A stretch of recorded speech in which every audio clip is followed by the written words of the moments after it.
자, 시작하겠습니다. 네, 오늘은 예배라는 주제입니다. 책이 얇아서 그런가 진도가 빨리빨리 나가는 것 같습니다. 벌써 8장이고요. 오늘 하고 나면 한 과 남습니다. 자, 8장의 주제는 예배입니다. 예배. 이 저자께서 그 데니얼 하이드라는 목사님께서 이렇게 소제목을 달았네요. 하나님에 의한 하나님을 위한 예배. 링컨이 그 캘리포니아 주에서 펜실베니아 주에서 게티스버거 연설한 그거 따다가 아마 패러디해서 이야기하는 것 같습니다. 자, 예배 한번 보겠습니다. 우리는 왜 존재하는가? 이것이 인간이 수천 년 동안이나 답해보려고 시도하고 있는 철학적으로 그리고 신학적으로 가장 중요한 질문 가운데 하나래요. 요 철학적으로 이야기를 한번 해본다면 우리 여기 잠깐 그 철학 강의를 들으신 분들도 계시지만 이 철학의 질문이 크게 4개 정도 있잖아요. 첫 번째 우주론이라고 하는 세계론이 있고요. 두 번째 인간론이 있고, 세 번째 인식론이 있고, 네 번째 거기서 나오는 가치론, 그 윤리론이라는 게 있습니다. 거기서 하는 가장 중요한 질문 중에 하나가 존재란 무엇인가? 왜 존재하는가? 이제 이런 것들이죠. 근데 철학이 그걸 이야기할 수 있나요? 없습니다. 예, 그리고 당연히 우리 입장에서는 신학적으로 뭐라고 이야기를 하냐? 자기 세 번째 줄에 나옵니다. 그리스도인으로서 우리는 하나님과의 언약 관계라는 맥락에서 이 질문을 좀 바꿔보면 자신 이외에, 그러니까 하나님 이외에 다른 어떤 것도 사실 필요 없으신 자충족적이신 하나님은 우리를 어떤 목적으로 창조하신 것일까? 신론에 나오는 질문 중에 하나죠. 자, 이것과 관련해 웨스트민스터 대교리 문답은 이렇게 이야기를 한다고 합니다. 사람의 제일 되는 최고 목적은 무엇인가? 라고 묻고, 사람의 제일 되는 최고 목적은 하나님을 영화롭게 하고 영원토록 하나님을 온전히 즐거워하는 것입니다. 라고 하네요. 지금 제가 읽어보니까 대교리 문답이 아니라 사실은 소요리 문답입니다. 여기 나오죠? 여기 괄호 안에 문답 1하고 이게 웨스트민스터 쇼터 카테키즘이라는 뜻이거든요. 그러니까 이게 소요리 문답입니다. 사실은 아마 책이 좀 잘못 나온 것 같아요. 그 부분은 이해해 주시면 좋을 것 같고요. 자, 어쨌든 이 신학에서 우리 성경에서 그리고 교리가 이야기하는 바는 사람의 제일 되는 최고 목적은 무엇이냐라고 묻고, 사람의 제일 되는 최고 목적은 하나님을 영화롭게 하고 찬양과 찬송과 경배를 올려 드린다는 거죠. 자, 그리고 영원토록 하나님을 온전히 즐거워하는 것, 감사하는 것이다. 이렇게 이제 이야기를 합니다. 아마 예배로 이끌어 가려고 하는 것 같죠. 요컨대 우리는 하나님께 영광을 돌리기 위해 존재할 뿐 아니라 또한 하나님을 즐거워하기 위해 존재한다라고 이야기를 하고 있습니다. 동의하시나요? 저는 물론 100% 동의를 합니다. 자, 그러면서 우리의 궁극적인 권위는 성경에서 나온대요. 우리의 궁극적인 권위는 성경이다. 이 부분에 있어서 제가 좀 설명하고 지나가야 되는 부분이 있는데, 우리가 지금 개혁신학 연구 모임을 하고 있잖아요. 이 부분에 있어서 개혁신학에서 어떻게 이야기를 하냐면 이 신학의 인식 원리라는 게 있어요. 이 부분은 좀 기억하시면 좋겠습니다. 신학의 인식 원리가 두 가지가 있어요. 한 가지는 외적 인식 원리라는 게 있고, 또 한 가지는 내적 인식 원리라는 게 있습니다. 외적 인식 원리는 뭘까요? 오직 성경입니다. 오직 성경. 그래서 그거를 폰스 프리마리우스라 그래요. 주된 원천이다. 우리가 하나님을 알게 되고 나를 알게 되는 주된 원천, 그건 오직 성경이다라고 이야기를 하고요. 자, 두 번째, 내적 인식 원리라는 것이 있는데, 어떤 신학자들은 그걸 신앙이라고 이야기하기도 하고요. 또 어떤 신학자들은 그것을 성령이다라고 이야기를 하기도 합니다. 그래서 우리 안에서 이 외부에 있는 그 성경을 이해할 수 있도록 우리에게 빛을 비춰주시는 그 성령의 작용을 말하는 것이죠. 자, 그래서 개혁 신학에서는 뭐라고 이 부분을 이야기하냐면 스피리투스 쿰베르바라고 이야기합니다. 스피리투스 쿰베르보, 말씀과 함께 하시는 성령이라는 뜻이고요. 또 하나 스피리투스 페르베르붐이라고 이야기를 하기도 합니다. 이 말씀을 통하여 일하시는 성령님, 뭐 그런 뜻으로 우리가 이해할 수 있겠죠. 자, 그래서 우리가 책을 보거나 이런 신학을 정리할 때 우리의 궁극적 권위는 성경이다라고 할 때 이 부분, 제가 지금 설명해 드린 부분을 잘 떠올리시면서 같이 이해하시면 좋겠다는 생각에서 제가 한번 소개를 해드려 봤습니다. 자, 성경은 우리의 신학뿐 아니라 우리의 경건도 규정한다. 여기서 이야기하는 경건은 삶이에요. 삶. 삶. 우리의 인생, 삶. 자, 다시 말해 성경은 하나님에 대한 우리의 믿음뿐 아니라 하나님에 대한 우리의 반응도 규정한다. 삶입니다. 삶. 자, 그래서 여기 경건, 경건이란 피에타스죠. 피에타스. 경건이란 하나님이 행하신 일에 대한 합당한 감사 반응이다. 요게 사실 그 과정적 성화의 핵심이기도 해요. 요 부분이 경건이란 하나님이 행하신 일에 대한 합당한 감사 반응이다. 그 감사 반응이 없을 수도 있잖아요. 당연히 없을 수도 있습니다. 그거는 하나님이 그에게 일을 하지 않으신 거예요. 그래서 결국 우리가 그를 비난하거나 비판할 이유가 전혀 없습니다. 그렇다면 또 반대로 생각해 본다면 하나님이 그에게 충분히 일하셨다면 너무나 자연스럽고 당연하게 그의 감사 반응이 나올 수밖에 없다라는 것도 우리가 그 결론으로 맺을 수 있겠죠. 자, 칼빈은 경건을 하나님에 대한 경외와 하나님이 주신 은택에 대한 깨달음에서 비롯된 하나님을 향한 사랑의 결합이라고 묘사를 했대요. 같은 맥락에서 시편 기자는 시편 2편 11절에서 여호와를 경외함으로 섬기고, 여기 NASB는 여호와를 경외함으로 예배하고 떨며 즐거워할지어다 라고 번역을 했습니다. 이런 경외감 넘치는 사랑을 표현하는 최고의 장이 뭐냐? 공예배다. 공예배. 요 부분을 좀 설명을 해야 될 것 같아요. 자, 그래서 이번 장의 주제가 바로 공예배입니다. 공예배. 자, 제가 또 김남준 목사님의 목소리를 좀 들려드리고 시작을 하겠습니다. 요즘 공예배가 어떻냐? 자, 한번 들어봐 주세요. 주일 아침 한 가족이 바쁜 걸음으로 교회를 향하고 있었다. 교회 가까이 다다랐을 때 양쪽에 엄마 아빠 손을 잡은 어린아이가 엄마 아빠를 번갈아 보며 말했다. 엄마 아빠, 오늘은 예배 시간에 졸지 마. 나 창피하단 말이야. 알았지?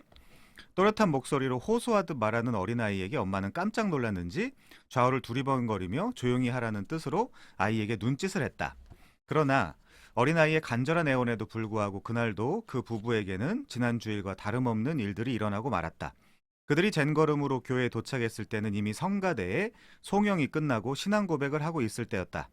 윗몸을 숙이고 빈자리를 찾아 간신히 자리를 잡았을 때에는 벌써 예배가 시작된 지 5분이 지난 후였다. 그날도 예배는 정해진 순서를 따라 드려지고 있었다. 부부는 주보에 적힌 별 표시를 따라 앉았다 일어났다를 하면서 예배 순서를 따라갔다. 교동문을 읽고 지루하게만 느껴지는 장로님의 대표 기도에 이어 성경 봉독과 성가대의 찬양도 경청했다. 이윽고 설교 시간이 되었다. 목사님이 강단에 올라 설교를 하기 시작했다. 그날따라 유난히 길게 느껴지는 설교를 한쪽 귀로 들으며 눈으로는 주보를 군데군데 훑어보았다. 교회 소식을 낱낱이 읽고 주보의 옷자를 잡아내며 교정까지 끝냈지만 설교는 그때까지도 계속되고 있었다. 설교가 시작된 지 15분쯤 지났을 때 부부의 몸이 좌우로 약간씩 흔들리기 시작했다. 왜 하필 그때 한 주의 피로가 엄습하 오는 것인지 졸음이 몰려왔다. 그러나 어느 누구도 그것을 이상하게 생각하지 않았다. 가끔 설교자의 어조가 상승할 때에는 졸음에 겨운 눈을 치켜뜨기 위해 애를 써보지만 눈꺼풀에 무거운 추가 달린 것처럼 이내 내려온다. 졸음을 쫓기 위해 고개를 흔들어 보기도 하고 졸다가 떨어뜨린 성경책이나 주보를 주워보기도 하고 성가대석에 누가 빠졌는지 출석도 점검해 본다. 설교를 듣는다기보다 졸음과 힘겹게 싸우고 있을 뿐이다. 어린아이도 지루한지 이따금 몸을 좌우로 비틀며 주보로 비행기를 접어보기도 하고 심하게 조는 엄마의 옆구리를 고사리 같은 손으로 툭툭 쳐보기도 하지만 부부는 지그시 고개를 숙인 채 묵상에 잠긴 듯 졸고 있었다. 그러던 순간 이 어린아이가 참을 수 없다는 듯 칭얼대면서 졸랐다. 엄마 아빠 그만 졸고 요금 내고 얼른 집에 가자. 아마 이 아이는 하나님께 바치는 헌금을 요금이라고 생각했던 모양이다. 자, 조금만 더 보겠습니다. 오늘날 조국교회가 당면한 커다란 문제 중 하나는 형식화된 예배이다. 엄격히 말해서 형식화된 예배의 문제는 단지 교회가 직면한 여러 문제들 중 하나가 아니라 모든 문제의 근원이다. 예배는 그 교회의 영적 상태에 대한 숨길 수 없는 반영이다. 교회는 자신의 영적 수준을 능가하는 예배를 절대 드릴 수 없고 그 교회의 예배에 참여하는 신자들은 자신들이 드리는 예배 이상의 삶을 살 수 없다. 이제 소수 교회를 제외하고는 거의 대부분의 교회들이 모든 예배 순서를 1시간 10분 만에 마친다. 내가 다녔던 어느 교회에서는 65분의 주일 오전 예배 안에 무려 33가지 예배 순서가 들어있었다. 주일 오전 예배는 언제나 정해진 시각에 시작해서 예정된 시간에 끝난다. 한치의 오차도 없이. 왜 그렇죠? 배고프면 엄청난 컴플레인이 들어올 거 아닙니까? 교회 다니는 사람들한테. 어떻게 점심시간도 안 맞추고 예배를 그렇게 끝낼 수 있냐? 그렇게 늦게. 이런 컴플레인이 들어올 거 아닙니까?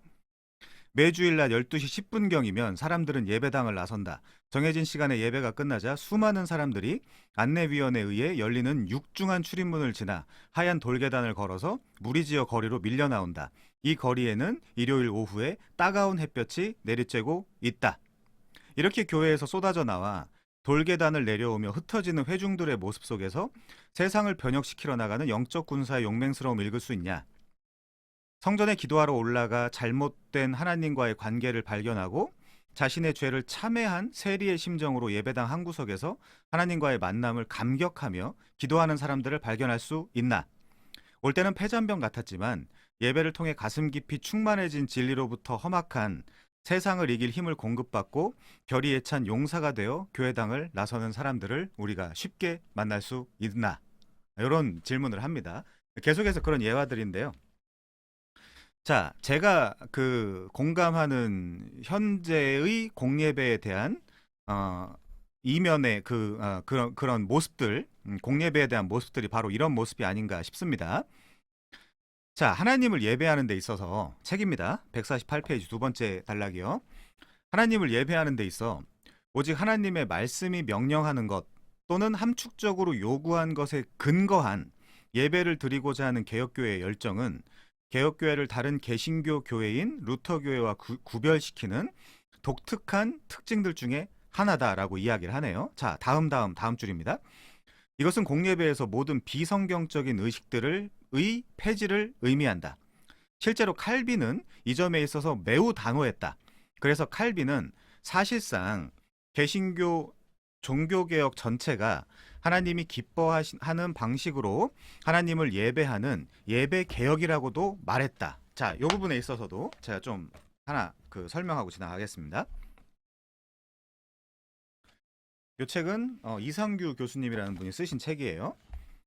자, 루터는 성경이 금하지 않는 한 전통은 구속력이 있다라고 하여 전통을 제한적으로나마 수용하는 입장을 보였으나 칼빈은 성경이 명하지 아니하는 한 전통은 구속력이 없다라고 하며 전통에 대해 보다 부정적이었다. 말하자면 칼빈은 루터보다 더 철저한 전통을 배격함으로써 성경만을 신앙과 삶의 유일한 권위로 받아들였고 결과적으로 중세교회의 잔재를 말끔히 씻어낼 수 있었다. 그러나 루터는 성경이 명백하게 금하지 않는 한 전통도 구속력이 있다고 보았기 때문에 루터파는 로마 카톨릭의 잔재를 제거하지 못했다.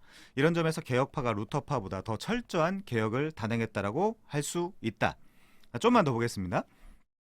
전통의 폐기와도 관련되지만 예배와 의식에 관해서도 개혁파는 루터파보다 더 철저히 성경 중심이었다.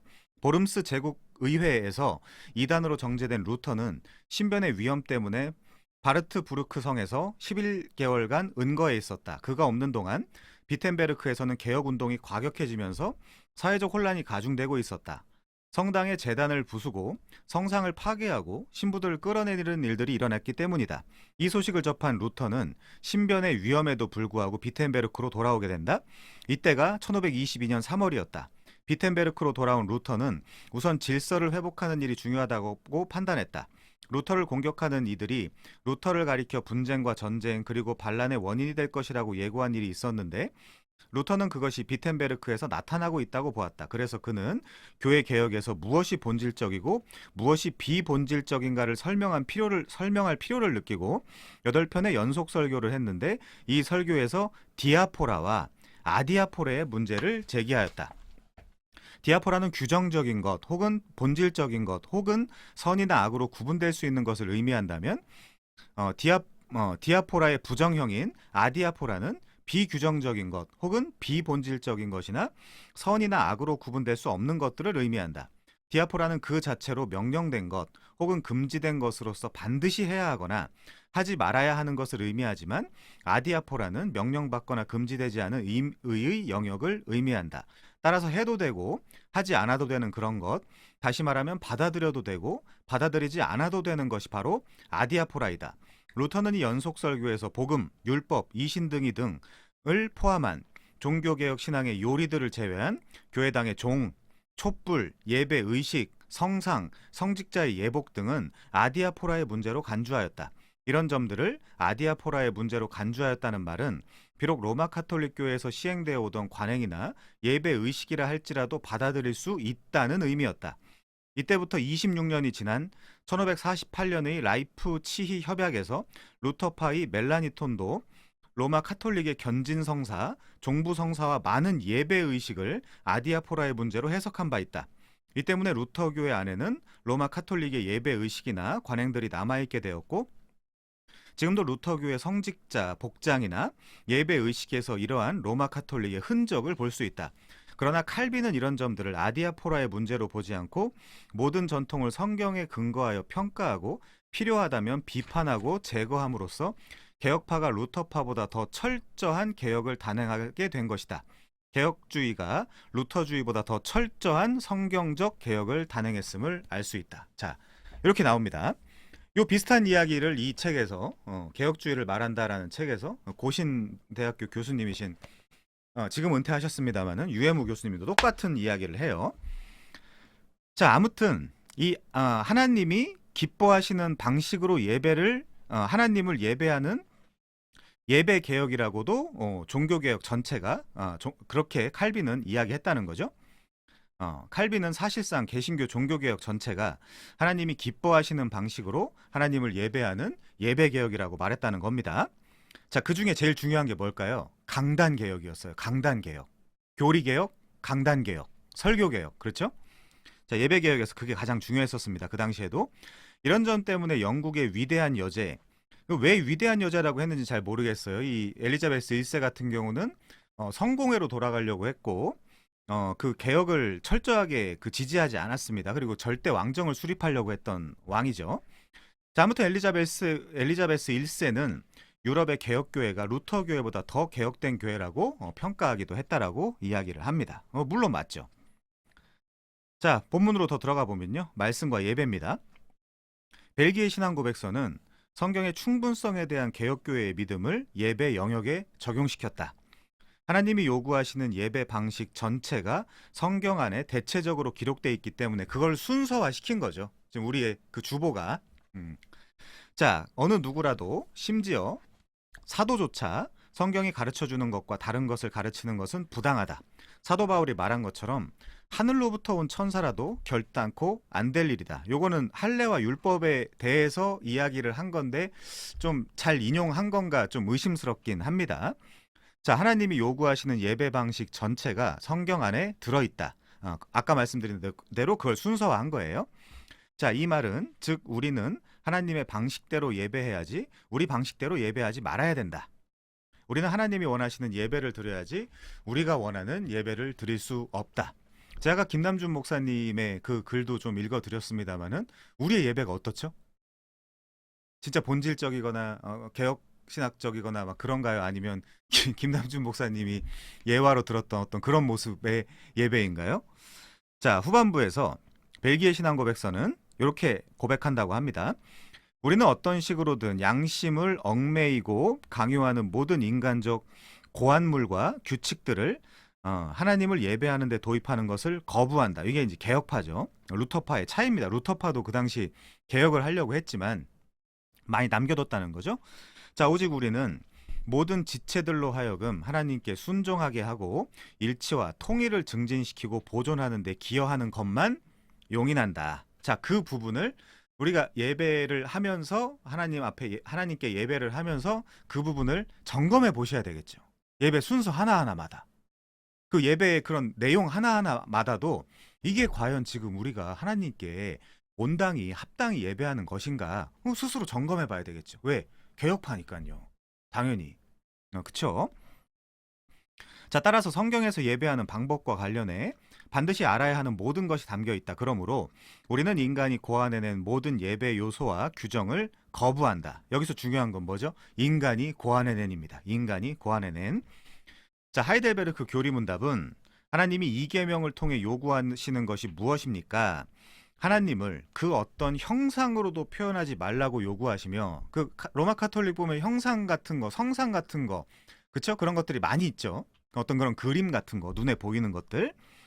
자, 그래서 그 당시의 문맥 속에서 이렇게 기록을 한 겁니다. 종교교육의 문맥 속에서 17세기에. 자, 또한 하나님 말씀으로 명하지 않은 그 어떤 다른 방식으로도 예배하지 말라고 요구하신다. 우리가 그 호세아 4장 6절이나 호세아 6장 3절 같은 데 보면 여호와를 아는 지식을 굉장히 강조하고 있죠. 요한복음 17장 3절 같은 데도 하나님과 그의 보내신 자 예수를 알아야 된다. 이제 그런 것들 굉장히 강조하고 있죠. 당연히 예배 규정도 마찬가지입니다. 왜냐하면 그 하나님을 아는 만큼, 그리고 아는 그 수준대로 그 하나님을 예배할 수 있으니까. 수준이 안 되면, 아까도 그 김남주 목사님도 그랬잖아요. 그 영적 수준이 안 되면 그만큼 하나님을 예배할 수가 없는 것이다. 그러니까 당연히 지식부터 시작해서 여러 가지 성도들은 채워야 될 부분들이 많이 있는 거죠. 안 그러면 어떻게 우리가 그리스도의 군사로 밖에 나가서 전쟁을 치를 수 있겠습니까? 그렇죠? 자, 오랜 세월 개혁교회는 이런 원칙을 예배의 규정적 원리라고 불러왔다. 예배의 규정적 원리는 우리는 하나님이 그분의 말씀으로 명령하신 방식으로 하나님을 예배해야 된다는 것이다. 자, 웨스트민스터 신앙고백서요. 그러나 참 하나님을 예배하는 합당한 방법은 하나님이 친히 정해놓으셨고 하나님 자신이 계시하신 뜻에 국한된다. 따라서 사람의 상상이나 고안을 따라 또는 사탄의 제안이나 암시를 따라 하나님을 어떤 가시적 형태로 표현하거나 성경에 규정되어 있지 않는 그 어떤 다른 방법으로 예배할 수 없다. 자, 이렇게 이야기를 합니다. 그래서 개혁교회는 성경을 진지하게 취급하고 거기서 예배의 원리들을 찾아내는 거죠. 예배의 원리들을. 자, 그래서 성경의 가르침을 심각하게 받아들이기 때문에, 그렇죠? 이런 예배 원리를 견지하지 않을 수 없다. 하나님의 말씀은 우리 신앙의 원리일 뿐 아니라 우리의 예배와 신앙생활의 원리이기도 하다. 신자에게 있어 최종 규칙은 성경뿐이다. 그렇죠? 아까 말씀드린 대로 폰스 프리마리우스 주된 원천이며 프린시피움 유니쿰 유일한 원천이다. 주된 원천일 뿐만 아니라 유일한 원천이다. 성경이. 그 이외에 나는 다른 음성을 따라가지 않겠다라고 다짐한 사람들이 개혁파인 거죠. 말하자면. 그러면 예배에 대해서 성경 전체에 대해서 나왔으면 그 부분만 따라가야 된다라고 지금 이야기를 하고 있는 겁니다. 자, 또한 성경은 생명과 경건에 속한 모든 것을 우리에게 가르쳐준다. 따라서 오직 성경이 우리가 예배드릴 때 해야 하는 것의 본질을 좌우하고 결정한다. 담임 목사가 결정하는 게 아니에요. 절대로. 성경이 결정한다. 그 내가 하는 그 예배 방식, 예를 들면 예배 순서 이런 것들도 그 성경에 어디 나와 있어서 그거 하는 겁니까? 라는 질문에 답변할 수 있어야 된다. 말하자면 그런 거죠. 자, 예시를 몇 개 들면요. 첫 번째 구약 성경입니다. 구약 성경에 그럼 어떤 것들이 예배에 대해서 나와 있냐 한번 확인해 보겠습니다. 자, 우리는 구약 성경에서 앞서 언급한 예배의 규정적 원리가 가르쳐지고 있는 것을 본다. 하나님의 속성 중에 하나가 칸나 아도나이라고 그러는데요. 하나님은 질투하시는 하나님이라 그러죠. 그 칸나라는 단어 질투라고만 번역할 수는 없고 열심을 내시는 하나님이라고 이야기할 수도 있습니다. 그 자기 언약에 열심을 내시고 자기 백성의 열심을 내시는 하나님, 칸나 아도나이. 자, 하나님은 질투의 하나님으로서 자기 이름이 높여지고 거룩히 여김을 받는데 열심을 갖고 계신다. 그렇죠? 그래서 하나님은 그렇게 우리가 이야기하잖아요. 하나님은 스스로 영광 받는 일만 하신다. 이제 이렇게 우리가 이야기를 하잖아요. 자, 그 부분이 요 이야기입니다. 정말 우리에게 하나님이 원하시는, 그리고 하나님께 합당한 예배를 드림으로써 하나님을 영화롭게 하고자 하는 열심이 있다면, 이 부분인데 만약 그런 열심이 있다면 우리는 경건함과 두려움으로 하나님을 기쁘시게 섬길 것이다. 이거 당연하죠. 안 그러면 제가 그냥 일요일이라는 표현을 하겠습니다. 일요일 날 교회 나가서 하는 그 모든 행위가 시간 낭비예요. 아니, 그리고 시간 낭비만 되면 좋은데 하나님이 보실 때 저주받을 일이에요. 사실. 아니 내가 명하지도 않은 예배를 지들끼리 자기들끼리 합의해가지고 저게 예배라고 치고 나한테 하고 있네. 차라리 안 하면 그 저주는 안 받아도 되잖아요. 제가 그냥 그냥 논리적으로 한번 설명을 해본 거지만, 자, 2계명 봅니다. 2계명. 하나님은 1계명을 통해 유일한 참 하나님인 자기만을 예배하라고 명령하셨다. 너는 나 외에는 다른 신들을 내게 두지 마라. 자, 2계명은 잘못된 예배 방식, 유일한 참 하나님이 금하신 예배 방식을 말해준다. 너를 위하여 새긴 우상을 만들지 말고, 자, 요 원리에서 따온다면요, 예배를 나를 위해서 드리는 것도 잘못된 거예요. 그러니까 사실은 함부로 은혜 받았습니다라는 얘기를 하면 안 돼요. 예배는 내가 은혜 받기 위해서 드리는 게 아니에요. 온전히 하나님이 영광 받으시기 위해서 드리는 게 예배예요. 그냥 그런 말조차도 뭔가 진짜 참 성도고 하나님과 아주 밀착돼 있다면 불편해야 돼요. 누군가가 하면, 찬양이 너무 은혜로웠어요. 그래? 좀 그런데? 우리의 어떤 그런 감정의 고양이나 아니면 우리의 뭔가 어떤 이득 혹은 뭔가를 취하기 위한 예배가 아니에요. 이건 분명히 하고 지나가야 돼요. 자, 그래서 너를 위하여 새긴 우상을 만들지 마라. 또한 이 계명에 따르면 나를 사랑하고 내 계명을 지키는 자에게는 하나님의 한결같은 사랑이 베풀어질 것이다. 요거는 신약적 의미에서 좀 더 해야 될 말씀이 많이 있습니다. 자, 하나님의 형상화에 대한 금지는 하나님이 말씀하시는 것에 순종하는 것과 결합되어 있다. 그래서 레위기에서도 예배는 규례대로 드려야 된다라고 누누이 이야기하고 있다. 그 규례대로가 계속 반복되는 거 아시죠? 규례대로. 자, 따라서 바울이 말하는 것처럼 성경대로 드려지지 않는 모든 예배는 자의적 숭배에 지나지 않는다. 자의적 숭배. 자, 예를 들어 칼빈은 자의적 숭배가 하나님의 명령 없이 하나님의 명령과 무관하게 제멋대로 정한 예배를 의미한다라고 말했다. 그런 것들을 찾아내야 돼요. 찾아내서 그런 것들을 고치는 게 개혁파예요. 그렇죠? 자, 영국 청교도 리처드 십스는 자의적 예배를 더 간단하고 적나라하게 자기 머리로 고안해낸 것, 인간 스스로 낳은 애새끼라고 평을 했다고 합니다. 이게 영어로 어떻게 써있는지 솔직히 좀 궁금하긴 하네요. 어떻게 써있길래 애새끼라고 이렇게 번역을 했는지. 자, 아무튼 10계명이 선포된 직후 이 문제는 잊지 못할 방식으로 재차 언급된다. 네가 내게 돌로 재단을 쌓거든 다듬은 돌로 쌓지 마라. 여기에는 어떤 의미가 담겨져 있냐면요, 인간이 다듬지 않은 돌, 말하자면 인간의 손에 닿지 않은 돌로 재단을 쌓라는 거예요. 어떤 인간의 어떤 것들이 묻지 않은 그 돌로 재단을 쌓라는 겁니다. 제가 전에 사사기 설교할 때 이 부분을 아주 광범위하게 해설한 적이 있는데, 아무튼 근데 또 이 부분도 있죠. 10계명을 선포하자마자 제사 규례를 주신다는 거는 우리가 10계명을 그러니까 하나님의 율법과 이런 계명들을 온전히 지킬 수 없다는 것도 의미하고 있습니다. 그게 다 지킬 수 있었다면 제사 제도를 10계명을 주시자마자 출애굽기 20장에서 바로 주시지 않겠죠. 자, 그 부분도 연결해서 생각해야 되는 필요성이 있어서 제가 말씀을 드리고 지나갑니다. 자, 만약 고대 이스라엘 백성들 가운데 제단을 더 아름답게 깎아 만드는 것을 통해 하나님이 명하신 예배를 더 개선할 수 있다고 생각하는 사람이 있다면 그 사람은 하나님이 명한 것을 더 아름답게 만들려는 선의로, 요 선의가 굉장히 위험해요. 사실은 인간의 선의는 위험합니다. 인간의 선의는 위험한 거예요. 그거 잘 파악하셔야 됩니다. 하나님이 명한 것에 자국 하나 더하는 것이 하나님께 있어서는 더러움 자체라는 것을 명심해야 될 것이다. 이렇게 읽으면 우리가 좀 기억이 나는 혹은 생각이 나는 본문이 하나 있죠. 자, 한번 가서 보겠습니다. 사무엘상 15장입니다.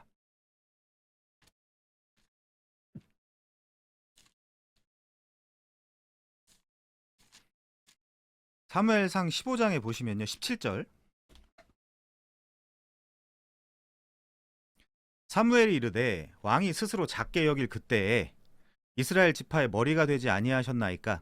여호와께서 왕에게 기름을 부어 이스라엘 왕을 삼으시고 또 여호와께서 왕을 길로 보내시며 이르시기를 가서 죄인 아말렉 사람을 진멸하되 다 없어지기까지 치라 하셨거늘 어찌하여 왕이 여호와의 목소리를 청종하지 아니하고 탈취하기에만 급급하여 여호와께서 악하게 여기시는 일을 행하였나이까? 이거 누구 따라하는 거예요, 지금? 아담과 하와 따라하는 거죠. 이 아담과 하와의 그 범죄의 반복이 그 구약 성경 내내 이스라엘의 역사예요. 자, 사울이 사무엘에게 이르되 나는 실로 여호와의 목소리를 청종하여 여호와께서 보내신 길로 가서 아말렉 왕 아각을 끌어왔고 아말렉 사람들을 진멸하였으나 다만 백성이 그 마땅히 멸할 것 중에서 가장 좋은 것으로 길갈에서 당신의 하나님 여호와께 제사하려고 양과 소를 끌어왔나이다 하는지라. 사무엘이 이르되 여호와께서 번제와 다른 제사를 그의 목소리를 청종하는 것을 좋아하신 같이 좋아하시겠나이까? 순종이 제사보다 낫고 듣는 것이 순양의 기름보다 나으니 이는 거역하는 것이 점치는 죄와 같고 완고한 것은 사신 우상에게 절하는 죄와 같음이라. 왕이 여호와의 말씀을 버렸으므로 여호와께서도 왕을 버려 왕이 되지 못하게 하셨나이다 하니 사울이 사무엘에게 이르되 내가 범죄하였나이다. 내가 여호와의 명령과 당신의 말씀을 어긴 것은 내가 백성을 두려워하여 그들의 말을 청종하였음이니이다. 자, 회개하긴 했어요. 그렇지만 왕에서 잘립니다. 결론은 그렇게 나요. 자, 두 번째 시편 50편 13절 보겠습니다. 시편 50편 13절.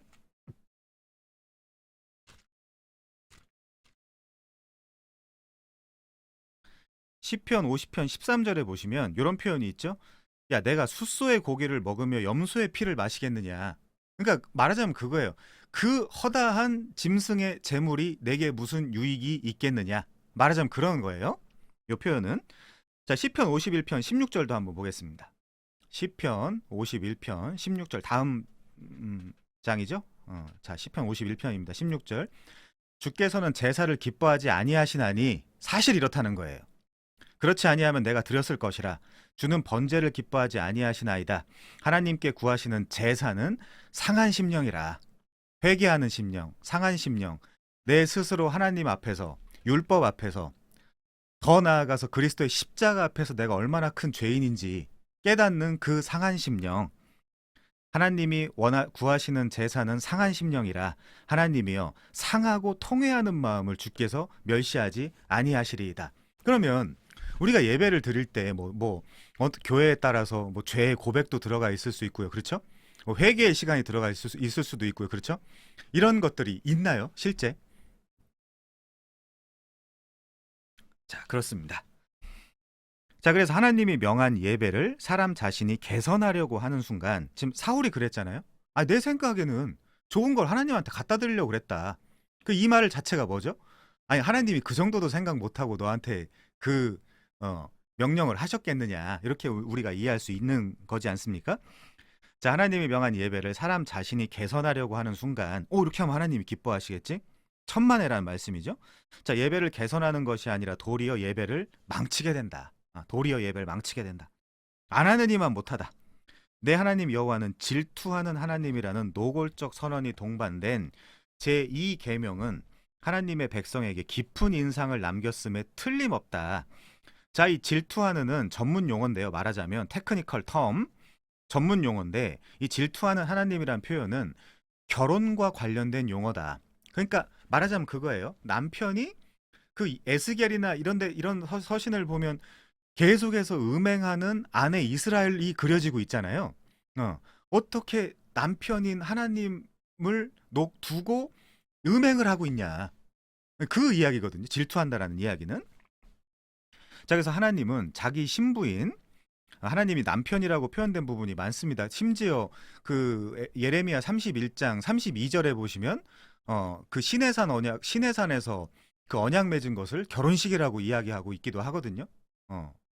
그러니까 결혼을 한 거예요. 하나님과 이스라엘이.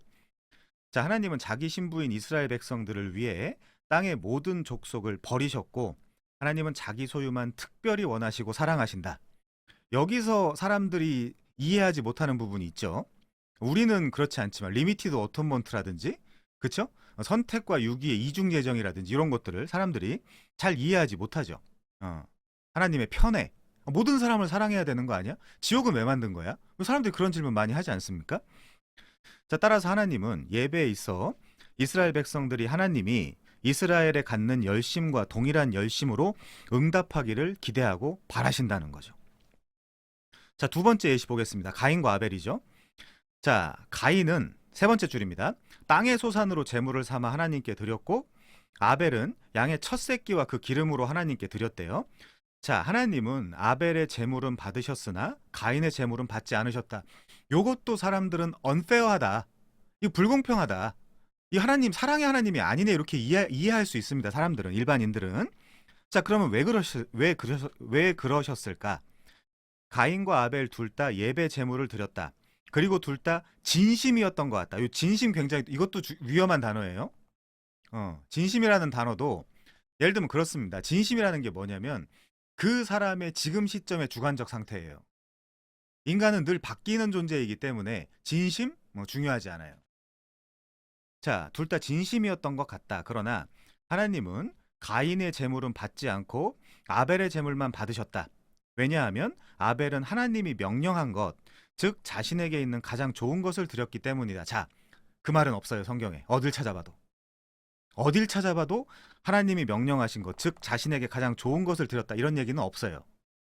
자, 그 부분을 우리가 좀 생각을 해봐야 되는데요. 이 땅의 소산이라고 할 때 민하라는 단어를 쓰거든요. 이건 소재예요. 가인이 드렸던 그 제물도 그 이스라엘의 율법에 규정된 5가지 제사 중에 하나입니다. 소재. 그쵸? 5가지 제사가 아니라 12가지 제사 방식 중에 하나인 소재예요. 자, 그리고 양을 드렸다는 것도 번제를 드렸겠죠. 그것도 당연히 올라라는 단어인데 그것도 당연히 이스라엘의 그 율법에 규정된 그 제사 방식이거든요. 그리고 그건 사실상 레위기에 가서 규정이 되죠. 자, 그러니까 무슨 이런 지금 아벨은 하나님이 명령한 것을 드렸다. 이렇게 우리가 이 부분은 좀 받아들이기가 어렵죠. 자, 가장 좋은 것만이 예배에 합당하다. 요거는 우리가 알 수 있는 부분이 아닙니다. 이에 반해 가인은 자기 생각에, 요게 제일 중요하죠. 요게 제일 위험하죠, 사실은. 이에 반해 가인은 자기 생각에, 사울은 내 생각에 하나님께 드릴 만한 것, 자기 생각에 가장 좋은 것을 드렸다. 그럼 된 거 아니에요? 자기 생각에? 만약에 이 논리라면, 자, 아벨은 양의 첫 새끼와 그것에 기름을 드렸다. 이것은 나중에 제사 또는 제물과 관련된 율법에 자주 언급되는 용어인데, 자, 이 마찬가지입니다. 가인이 드린 그 제물도 민하예요. 민하. 곡식으로 드렸던 그 제사랑 다른 단어가 아니에요. 똑같은 단어예요. 자, 하나님은 내 토지 소산에 처음 익은 것과 가축 중 처음 난 것을 바치라고 말씀하셨다. 나중에 말씀하신 거죠, 이거는.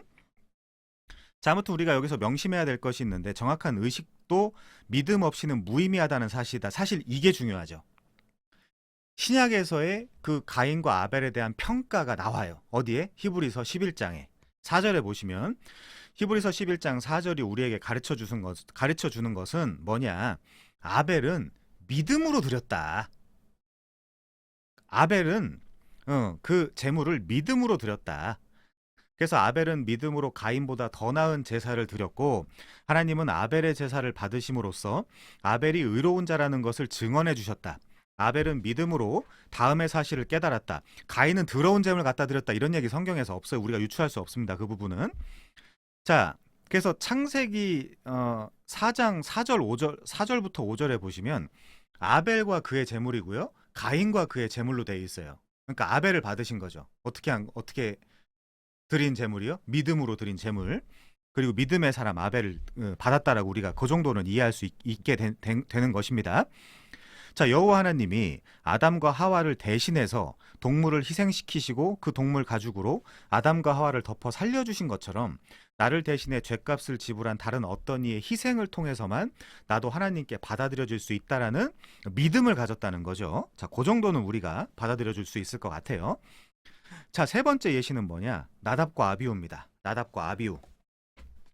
자, 익숙하면서도 심히 두려운 나답과 아비후를 이야기를 보면 이 두 형제들은 여호와께서 명하시지 아니한 다른 불을 하나님 앞에 드렸다.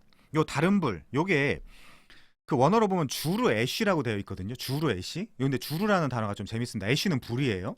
주루라는 단어가 좀 재밌는데 이 주르가 뭐냐?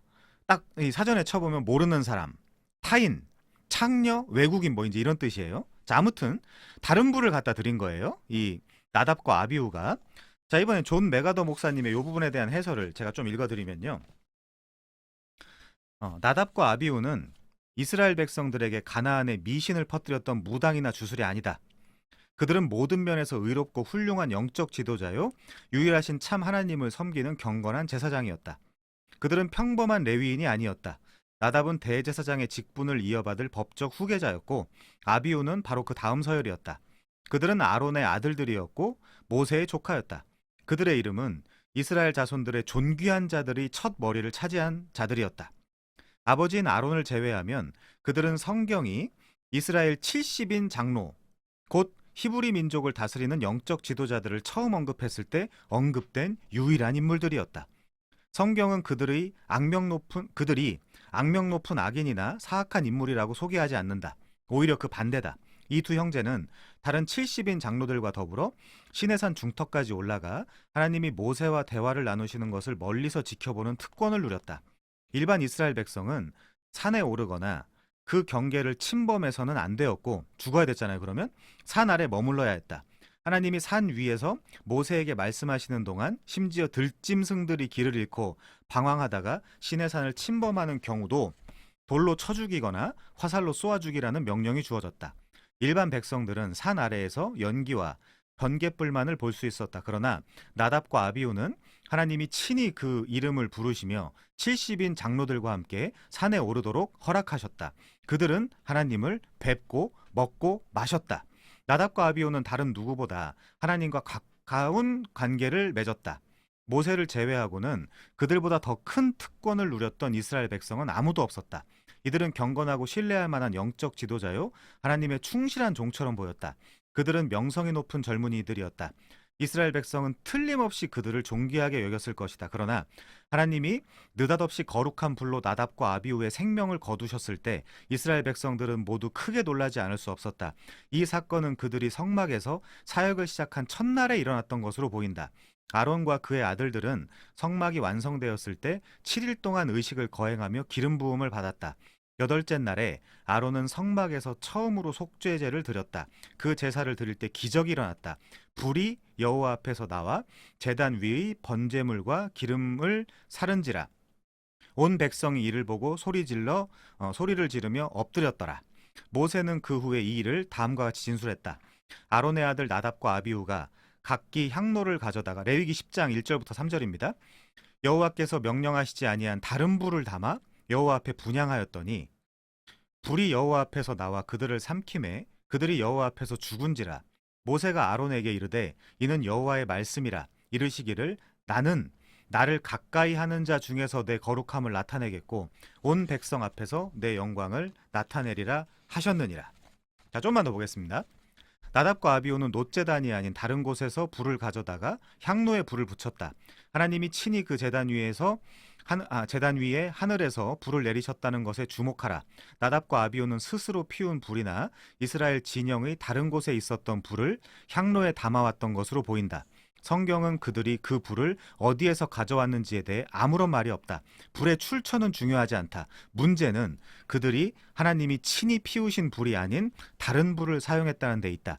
그들의 죄는 오늘날의 시대처럼 경솔하고 자기만족적인 예배에 익숙한 사람들이 보기에는 매우 사소하게 보인다. 그들은 술을 마셨을지도 모른다. 술을 너무 많이 마신 탓에 판단이 흐려졌을 수도 있다. 그 논거는요, 히브리서 10장 9절에 보면 술 마시지 말라는 얘기가 있기 때문에 그래요. 문맥적으로. 자, 성경은 그들이 다른 불을 드렸다라고 말씀한다. 그들의 죄는 하나님을 마땅히 공경하지 않고 경솔하고 부적절하고 자의적인 태도로 그분 앞에 나갔다는 데 있다. 그들은 하나님을 거룩하신 분으로 대하지도 않았고 백성들 앞에서 그분의 이름을 높이지도 않았다. 하나님의 반응은 매우 신속하고 철저했다. 나답과 아비후의 다른 불은 꺼지지 않는 심판의 불을 불러들였고 그들은 그 자리에서 불타 죽었다. 정신이 번쩍 들게 하는 두려운 사건이 아닐 수 없다. 이 사건은 오늘날의 교회들을 향해 큰 경종을 울린다. 하나님을 욕되게 하고 그분을 능멸하며 그분이 않으시는 방법으로 그분 앞에 나아가는 것은 중대한 죄에 해당된다. 하나님을 예배하는 사람은 마땅히 그분을 거룩히 여기며 그분의 명령에 따라 행해야 된다. 자, 이렇게 존 메가더 목사님이 이 부분을 해설하고 있습니다. 자, 다시 책을 보면요. 익숙하고 심히 두려운 나답과 아비후의 이야기를 보면 이 두 형제들은 여호와께서 명령하시지 아니한 다른 불을 하나님 앞에 드렸다. 이 사건 이전에 나답과 아비후는 아비후의 아버지 아론이 하나님의 명령대로 제물을 드렸을 때에는 불이 여호와 앞에서 나와서 제단 위에 번제물과 기름을 살랐다. 그러나 나답과 아비후의 경우에는 불이 여호와 앞에서 나와서 그들을 삼켰다. 아론 그리고 나답과 아비후 두 쪽 다 제사장이었고 제사를 드렸다. 그럼에도 하나님이 완전히 다르게 응답하시는 이유가 아론은 여호와께서 명령하심과 같이 그리고 규례대로 드린 데 반해 나답과 아비후는 여호와께서 명령하시지 아니한 다른 불을 드렸기 때문이다. 다시 말해 나답과 아비후는 명하시지 않는 예배, 따라서 금지된 예배를 드렸기 때문이다. 이게 바로 큰 죄라는 거죠. 우리의 예배에 적용해 봐야 돼요. 이 심각한 게 뭐냐면 너무 사람들의 인권, 사람들의 복지, 아니면 전도 이런 걸 신경 쓰다 보니까 오히려 하나님을 놓치는 경우가 태반이란 말이죠. 예배에 사람들 신경 쓰다가 같이 죽는 거예요. 같이. 칼빈은 이 본문에 대해서 이렇게 말합니다. 자, 나답과 아비후가 다른 불을 사용해 분향한 것이 사소한 잘못처럼 보이고 사소한 사람들은 다 이렇게 생각할 겁니다. 그리고 이렇게 예배를 할 거예요. 따라서 나답과 아비후의 경솔함은 용서받을 수 있는 것처럼 생각할지 모른다. 별거 아니잖아.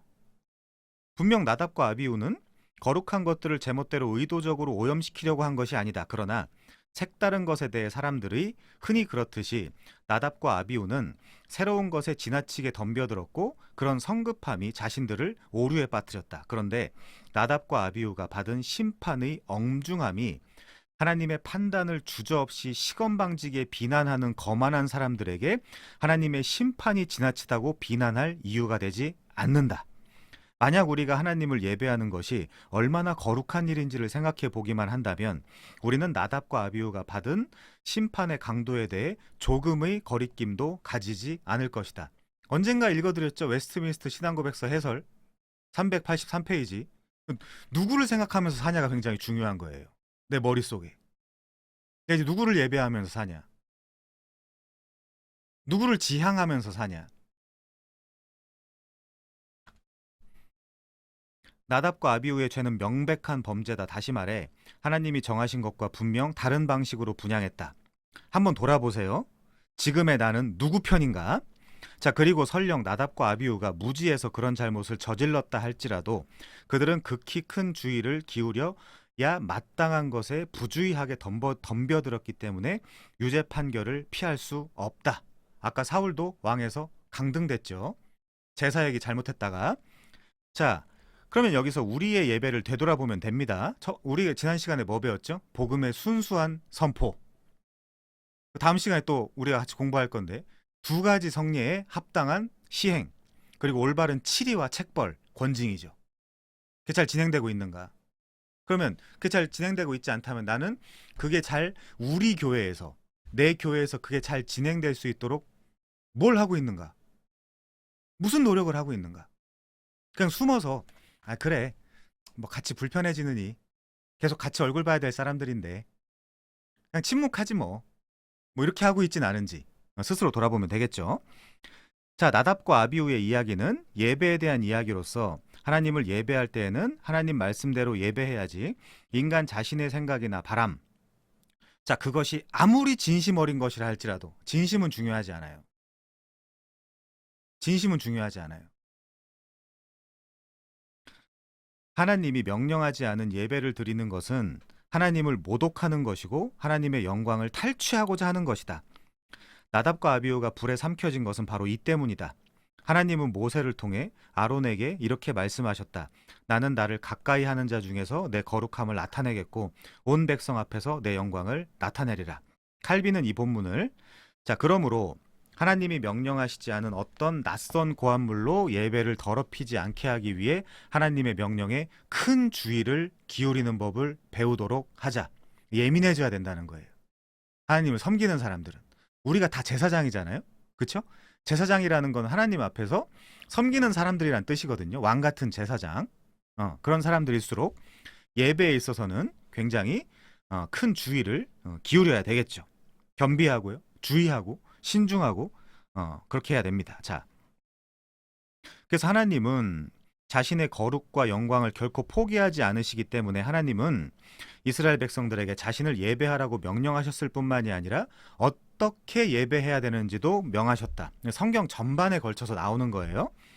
자, 그래서 제물을 드리는 예배 행위가 규례대로 이루어진 것처럼 예배 장소인 장막도 내게 보이던 본을 따라, 그러니까 친히 명령하신 거죠.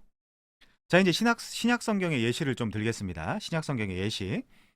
자, 그럼 이렇게 생각하는 사람이 있을지도 모른다. 그러나 그건 구약 성경의 가르침일 뿐 아닙니까? 자, 그러나 예수님은 다음과 같이 말씀하셨다. 그러므로 너희는 가서 모든 민족을 제자로 삼아 세례를 베풀고 내가 너희에게 분부한 모든 것을 가르쳐 지키게 하라. 자, 이 부분도 뭐 넓게 생각하면 잘못 인용했다라고까지 할 필요는 없지만 서투른 인용이죠. 왜 갑자기 이걸 인용하죠? 그 부분도 여러분들이 아니 우리가 이게 분별이에요. 이게 강론을 듣거나 책을 읽거나 아니 왜 갑자기 지금 이거는 대위임령을 이야기하는 건데 이 얘기를 왜 제사 얘기하다가 좀 서툰 인용이죠. 이런 것들 스스로 강론을 들을 때 그걸 안 하면 우리가 분별하는 아무런 의미가 없는 거예요. 그냥 죽은 자처럼 앉아 있는 거예요. 그냥 예배당에. 자, 교회에 부과된 그리스도가 분부한 모든 것을 가르쳐 지키라는 준엄한 요구는 그건 맞죠. 그렇지만 요걸 인용할 건 아니라는 겁니다.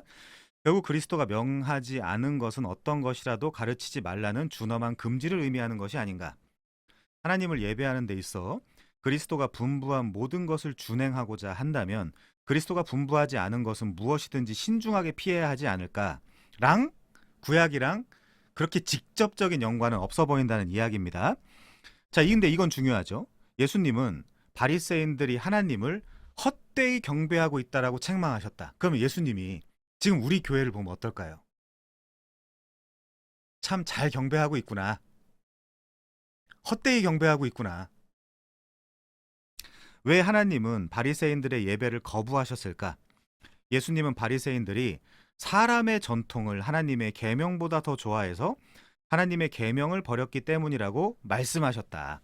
바리새인들은 하나님이 요구하신 대로 예배하지 않고 자신들이 원하는 대로 예배했기 때문에 이들의 예배는 아까 제가 말씀드렸죠. 시간 낭비다.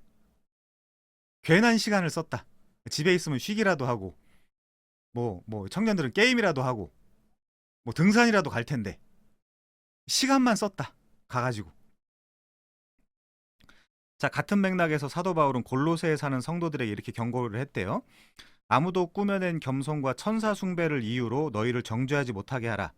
그가 본 것에 의지하여 그 육신의 생각을 따라 헛되이 과장하고. 요것도 그렇게 좋은 인용은 아닌 것 같아요. 제가 볼 때. 여기서 바울은 사람들이 하나님이 명한 대로가 아니라 자신이 원하는 방식으로 예배드리길 원한다고 지적하고 있다. 그런데 이런 것들은 자의적 숭배와 겸손과 몸을 괴롭게 하는 데는 지혜 있는 모양이나 오직 육체 따르는 것을 금하는 데는 조금도 유익이 없다. 자, 이 부분은 좀 애매합니다. 그래서 찾아가서 해설을 해야 될 것 같아요. 골로새서 2장입니다. 골로새서 2장.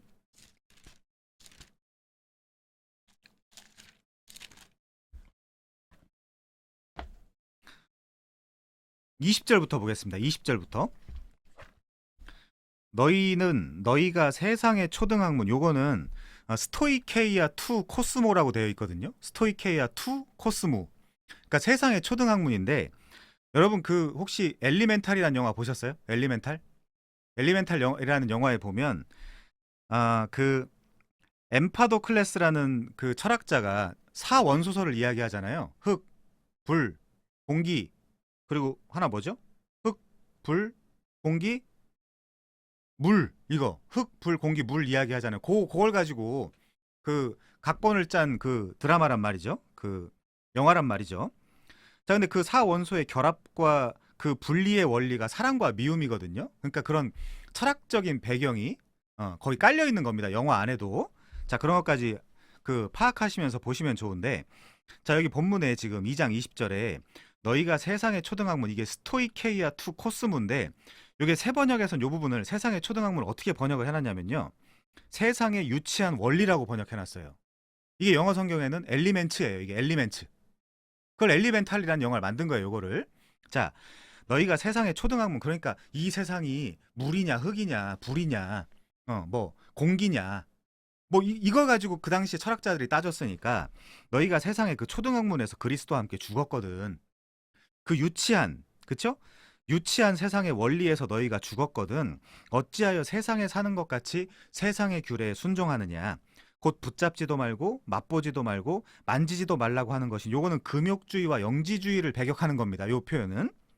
자, 이 모든 것은 한때 쓰이고는 없어지리라. 사람의 명령과 가르침을 따르느냐. 이런 것들이 자의적 숭배다 이거예요. 문맥은. 그러니까 지금 책에다 인용할 부분은 사실은 아닌 거죠. 이런 것들은 자의적 숭배와 겸손과 몸을 괴롭게 하는 데에는 지혜 있는 모양이나 오직 육체 따르는 것을 금하는 데는 아무런 유익이 없다. 자, 지금 이 부분은 지금 그 얘기를 하는 겁니다. 책에 나와 있는 얘기는.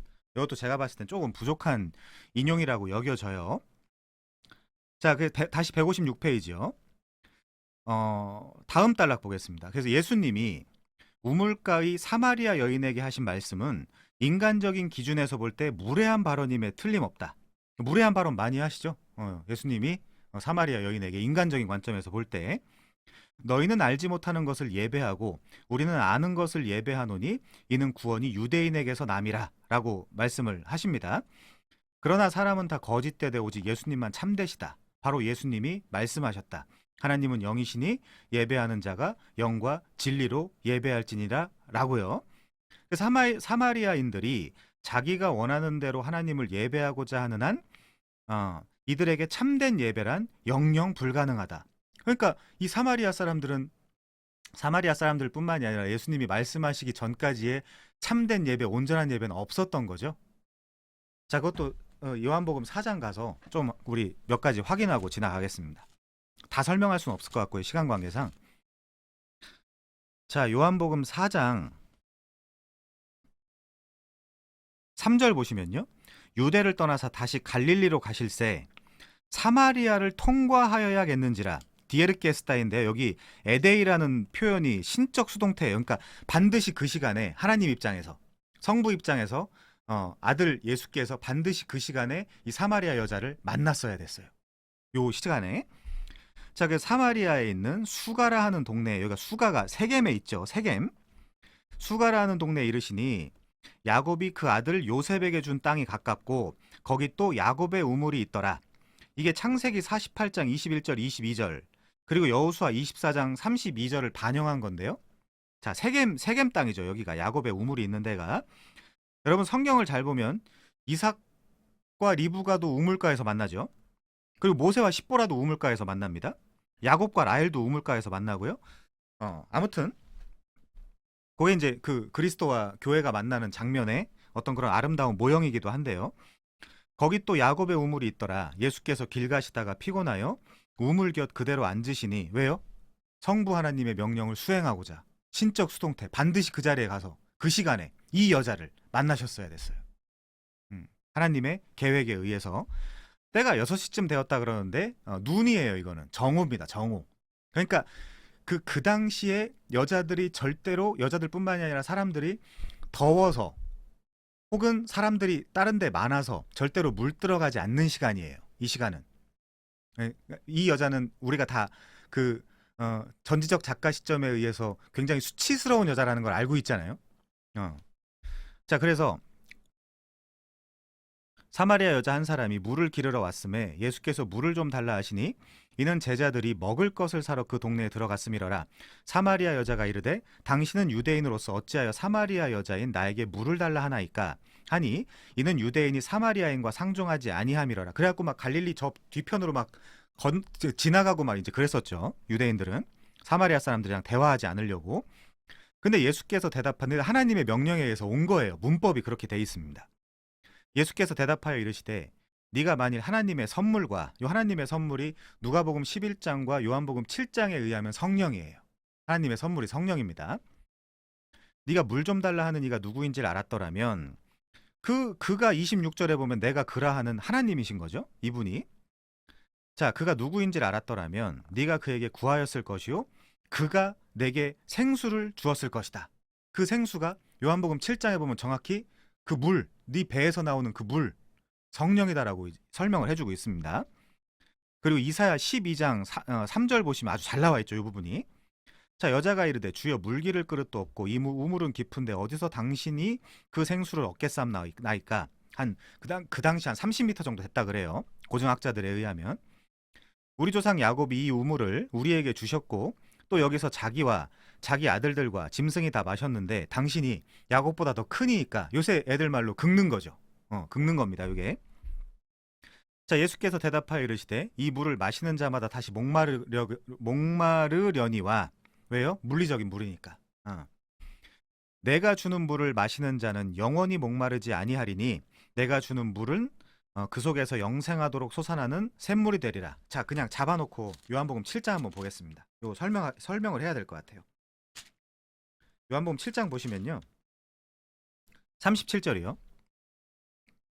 명절 끝날 곧 큰 날에 예수께서 서서 외쳐 이르시되 누구든지 목마르거든 내게로 와서 마셔라. 나를 믿는 자는 성경의 이름과 같이 그 배에서 생수의 강이 흘러나오리라 하시니 이는 그를 믿는 자들이 받을 성령을 가리켜 말씀하신 것이라. 이렇게 되어 있습니다. 그렇게 해설이 되어 있어요. 자, 다시 아까 그 본문으로 오면요. 16절입니다. 15절 여자가 이르되 주여 그런 물을 내게 주사 목마르지도 않고 또 여기 물 기르러 오지도 않게 하옵소서. 그러니까 갑자기 예수님이 가서 네 남편 불러와. 여자가 대답하여 이르되 나 남편 없어요. 수치스러웠겠죠. 남편이 굉장히 많은 여잔데 수치스러웠겠죠. 난 남편이 없나이다. 뭐 지나간 남편이긴 합니다만은 예수께서 이르시되 네가 남편이 없다 하는 말이 옳도다. 너에게 남편 5이 옛날에 있었고 지금 있는 것도 지금 있는 자도 네 남편이 아니니 네 말이 참되도다. 여자가 이르되 주여 내가 보니 선지자로소이다. 이게 여기 이 부분이 좀 중요해요. 요 선지자라는 그 프로페테스라는 단어 앞에 호라는 정관사가 붙어 있으면 신명기 18장 15절 18절을 인용한 거거든요. 그러니까 그걸 반영한 거거든요. 그러니까 무슨 말이냐면 그 선지자. 그러니까 19절에 내가 보니 당신은 그 선지자입니다. 라고 이야기를 했으면 이 여자가 지금 요 대화만으로도 이분이 지금 메시아라는 거, 모세가 예언한 나와 같은 선지자 하나가 오실 거다라고 예언한 그 메시아라는 걸 이해했다는 건데 지금까지는 그 정관사가 없어요. 그렇다는 거는 그냥 일반적인 선지자 정도로 여겼다. 왜요? 이 말하자면 포춘 텔러, 이 점괘를 기가 막히게 맞추는 것 같거든요. 이 여자가 볼 때 난 지금까지 잘 숨겼는데 이 사람이 이걸 어떻게 알지? 그 정도. 아직까지는 그 정도입니다. 자, 20절. 우리 조상들은 이 산에서 예배하였는데 여기가 이제 그리심산이에요. BC 5세기경에 여기가 사마리아 성전이 세워졌었어요. 요 자리에. 요 그리심산에. 여기도 뭐 당연히 정관사는 없습니다. 이 산. 자, 죄송해요. 딴 부분이네요. 이 산입니다. 여기는. 우리 조상들은 이 산에서 예배하였는데 이 산은 아브라함과 야곱이 제단을 쌓은 곳이고 모세가 이스라엘을 축복했던 그리심산을 이야기하는 거예요. 신명기 11장과 27장에 보면 잘 나옵니다. 자, 우리 조상들은 이 산에서 예배하였는데 당신들의 말은 예배할 곳이 예루살렘에 있다 하더이다. 요 당신들은 휄에 있으니까 그 2인칭 복수니까 유대인들을 이야기하는 겁니다. 자, 예수께서 이르시되 여자여 내 말을 믿으라. 이 산에서도 말고 예루살렘에서도 말고 너희가 아버지께 예배할 때가 이르리라. 너희는 알지 못하는 것을 예배하고, 그러니까 예배 안 한 거예요. 예배 안 한 겁니다. 그동안. 우리는 아는 것을 예배하노니 이는 구원이 유대인에게서 남이라. 요 유대인은 단수로 되어 있습니다. 그래서 게알더스 보스 같은 사람들은 예수님에게서 구원이 난다라고 해석을 하기도 해요. 자, 23절. 아버지께 참되게 예배하는 자들은 엔 푸뉴마티카이 알레테이아. 영과 진리 안에서 혹은 영 즉 진리 안에서 이렇게 해석을 할 수 있겠죠. 자, 그러니까 아버지께 참되게 예배하는 방식이 여기 나와 있네요. 영과 진리로 영 즉 진리로. 영과 진리 안에서. 어. 그러니까 이거는 시간과 공간에 제약이 없죠. 방에서 혼자도 예배할 수도 있는 거잖아요. 요 부분을 그렇게 이해하시면 되겠습니다. 자, 그 영과 진리로 예배할 때가 온대요. 요 호라라는 때는 종말론적 시점을 가리키는 표현이에요. 그것도 전문 용어입니다. 자, 아버지께서 자기에게 이렇게 예배하는 자들을 찾으시느니라. 하나님은 영이시니 예배하는 자가 영과 진리로 예배할지니라. 여자가 이르되 메시아 곧 그리스도라 하는 이가 오실 줄을 내가 아노니 그가 오시면 모든 것을 우리에게 알려주시리이다. 아까 그 정관사가 없다 그랬죠. 그러니까 그 아직까지는 몰랐는데 26절부터 급반전. 예수께서 이르시되 네가 말하는 내가 그라. 이게 이제 에고 에임이거든요. 내가 그라. 이게 이제 출애굽기에 보면 나는 나다. 그 표현의 그 히라보 표현이라고 이해하시면 되겠습니다. 자, 이 표현은 우리가 이사야 52장 6절을 보고 지나가야 될 것 같아요. 이사야 52장 6절. 이사야 52장 6절에 보면 이 표현의 반영인데요. 그러므로 내 백성은 내 이름을 알리라. 그러므로 그 날에는, 여기도 그 날이라는 표현이 나오죠. 이들이 이 말을 하는 자가 나인 줄을 알리라. 내가 여기 있느니라. 좋은 소식을 전하며 평화를 공포하며 복된 소식을 가져오며 구원을 공포하며 시온을 향하여 이르기를 네 하나님이 통치하신다 하는 자의 산을 넘는 발이 어찌 그리 아름다운가. 이렇게 요 무조건 신약은 구약의 어느 부분을 반영하고 있기 때문에 그 부분을 성경신학적으로 찾으셔야 돼요. 맨날 우리가 개혁신학은 뭐 드럼 안 친데 그런 것만 맨날 얘기하는 게 개혁신학이 아니에요. 절대 주해를 해야 돼요. 주해를, 성경을 직접. 자, 그래서 이때 제자들이 돌아와서 예수께서 여자와 말씀하시는 것을 이상히 여겼으나 무엇을 구하시나이까? 어찌하여 그와 말씀하시나이까? 묻는 자가 없더라. 그러면서 자, 28절부터 여자가 물동이를 버려두고 동네로 들어가서 사람들에게 이르되 내가 행한 모든 일을 내게 말한 사람을 와서 보라. 이는 메시아 그리스도가 아니야. 이제 안 거예요. 이 여자도 알게 되고 바로 뭘로 연결되죠? 전도와 선교로 연결됩니다. 자기 동족들에게요. 자, 이 부분 그렇게 이해하시면 좋을 것 같아요. 다시 우리 책 보겠습니다. 156페이지. 그래서 이 하나님이 받으시는 예배를 드리기 위해서는 하나님이 명한 대로 예배하여야 되는데 아버지께 참되게 예배하는 자들은 영과 진리로 예배하는 자들이다. 하나님의 뜻이 아니라 자기 뜻대로 예배하는 것을 고집하는 자들은 결코 참된 예배자가 될 수 없다. 자, 사도 바울은 로마서 1장 21절부터 25절에서 인간이 고안해낸 거짓 예배를 한데 묶어 정죄했다. 바울은 말하기를 사람들은 그 생각이 허망하여 자신의 헛된 상상에 빠졌다. 사람들은 헛된 상상력으로 좋은 예배 방법을 스스로 고안해낸다. 이 부분은 시간이 없으니까 한번 나중에 읽어보십시오. 자, 이들은 하나님이 명하시는 대로 말고 자기 자신이 원하는 대로 내 생각대로, 그쵸? 내 생각대로 왕하 5장 11절에 보면 나아만이 내 생각에는 그 표현이죠. 내 생각대로 하나님을 예배한다. 그러나 사람들이 자기 원하는 대로 예배할 때 바울에 따르면 정작 이들은 창조주가 아니라 피조물을 예배하고 섬기는 것이다. 따라서 그들은 핑계하지 못한다는 거죠. 자, 이제 예배일로 넘어가겠습니다. 이전에 본 것처럼 우리 예배일 중요하잖아요. 이 부분을 오늘 좀 정리를 해보겠습니다. 이전에 본 것처럼 10계명에서 처음 4계명은 하나님을 사랑하는 방법을 가르쳐주고 있는데 여기에는 하나님이 정하신 날 예배 가운데 하나님을 어떻게 사랑해야 되는지도 포함되어 있다. 우리는 예배일에 대한 계명인 4계명을 제대로 이해해야 된다. 그걸 문자 그대로 이해하면 우리는 안식일파가 되는 거죠. 그렇죠? 토요일날 예배하는 안식일파가 되는 겁니다. 자, 그런데 분명히 안식일을 기억하여 거룩하게 지키라고 되어 있잖아요.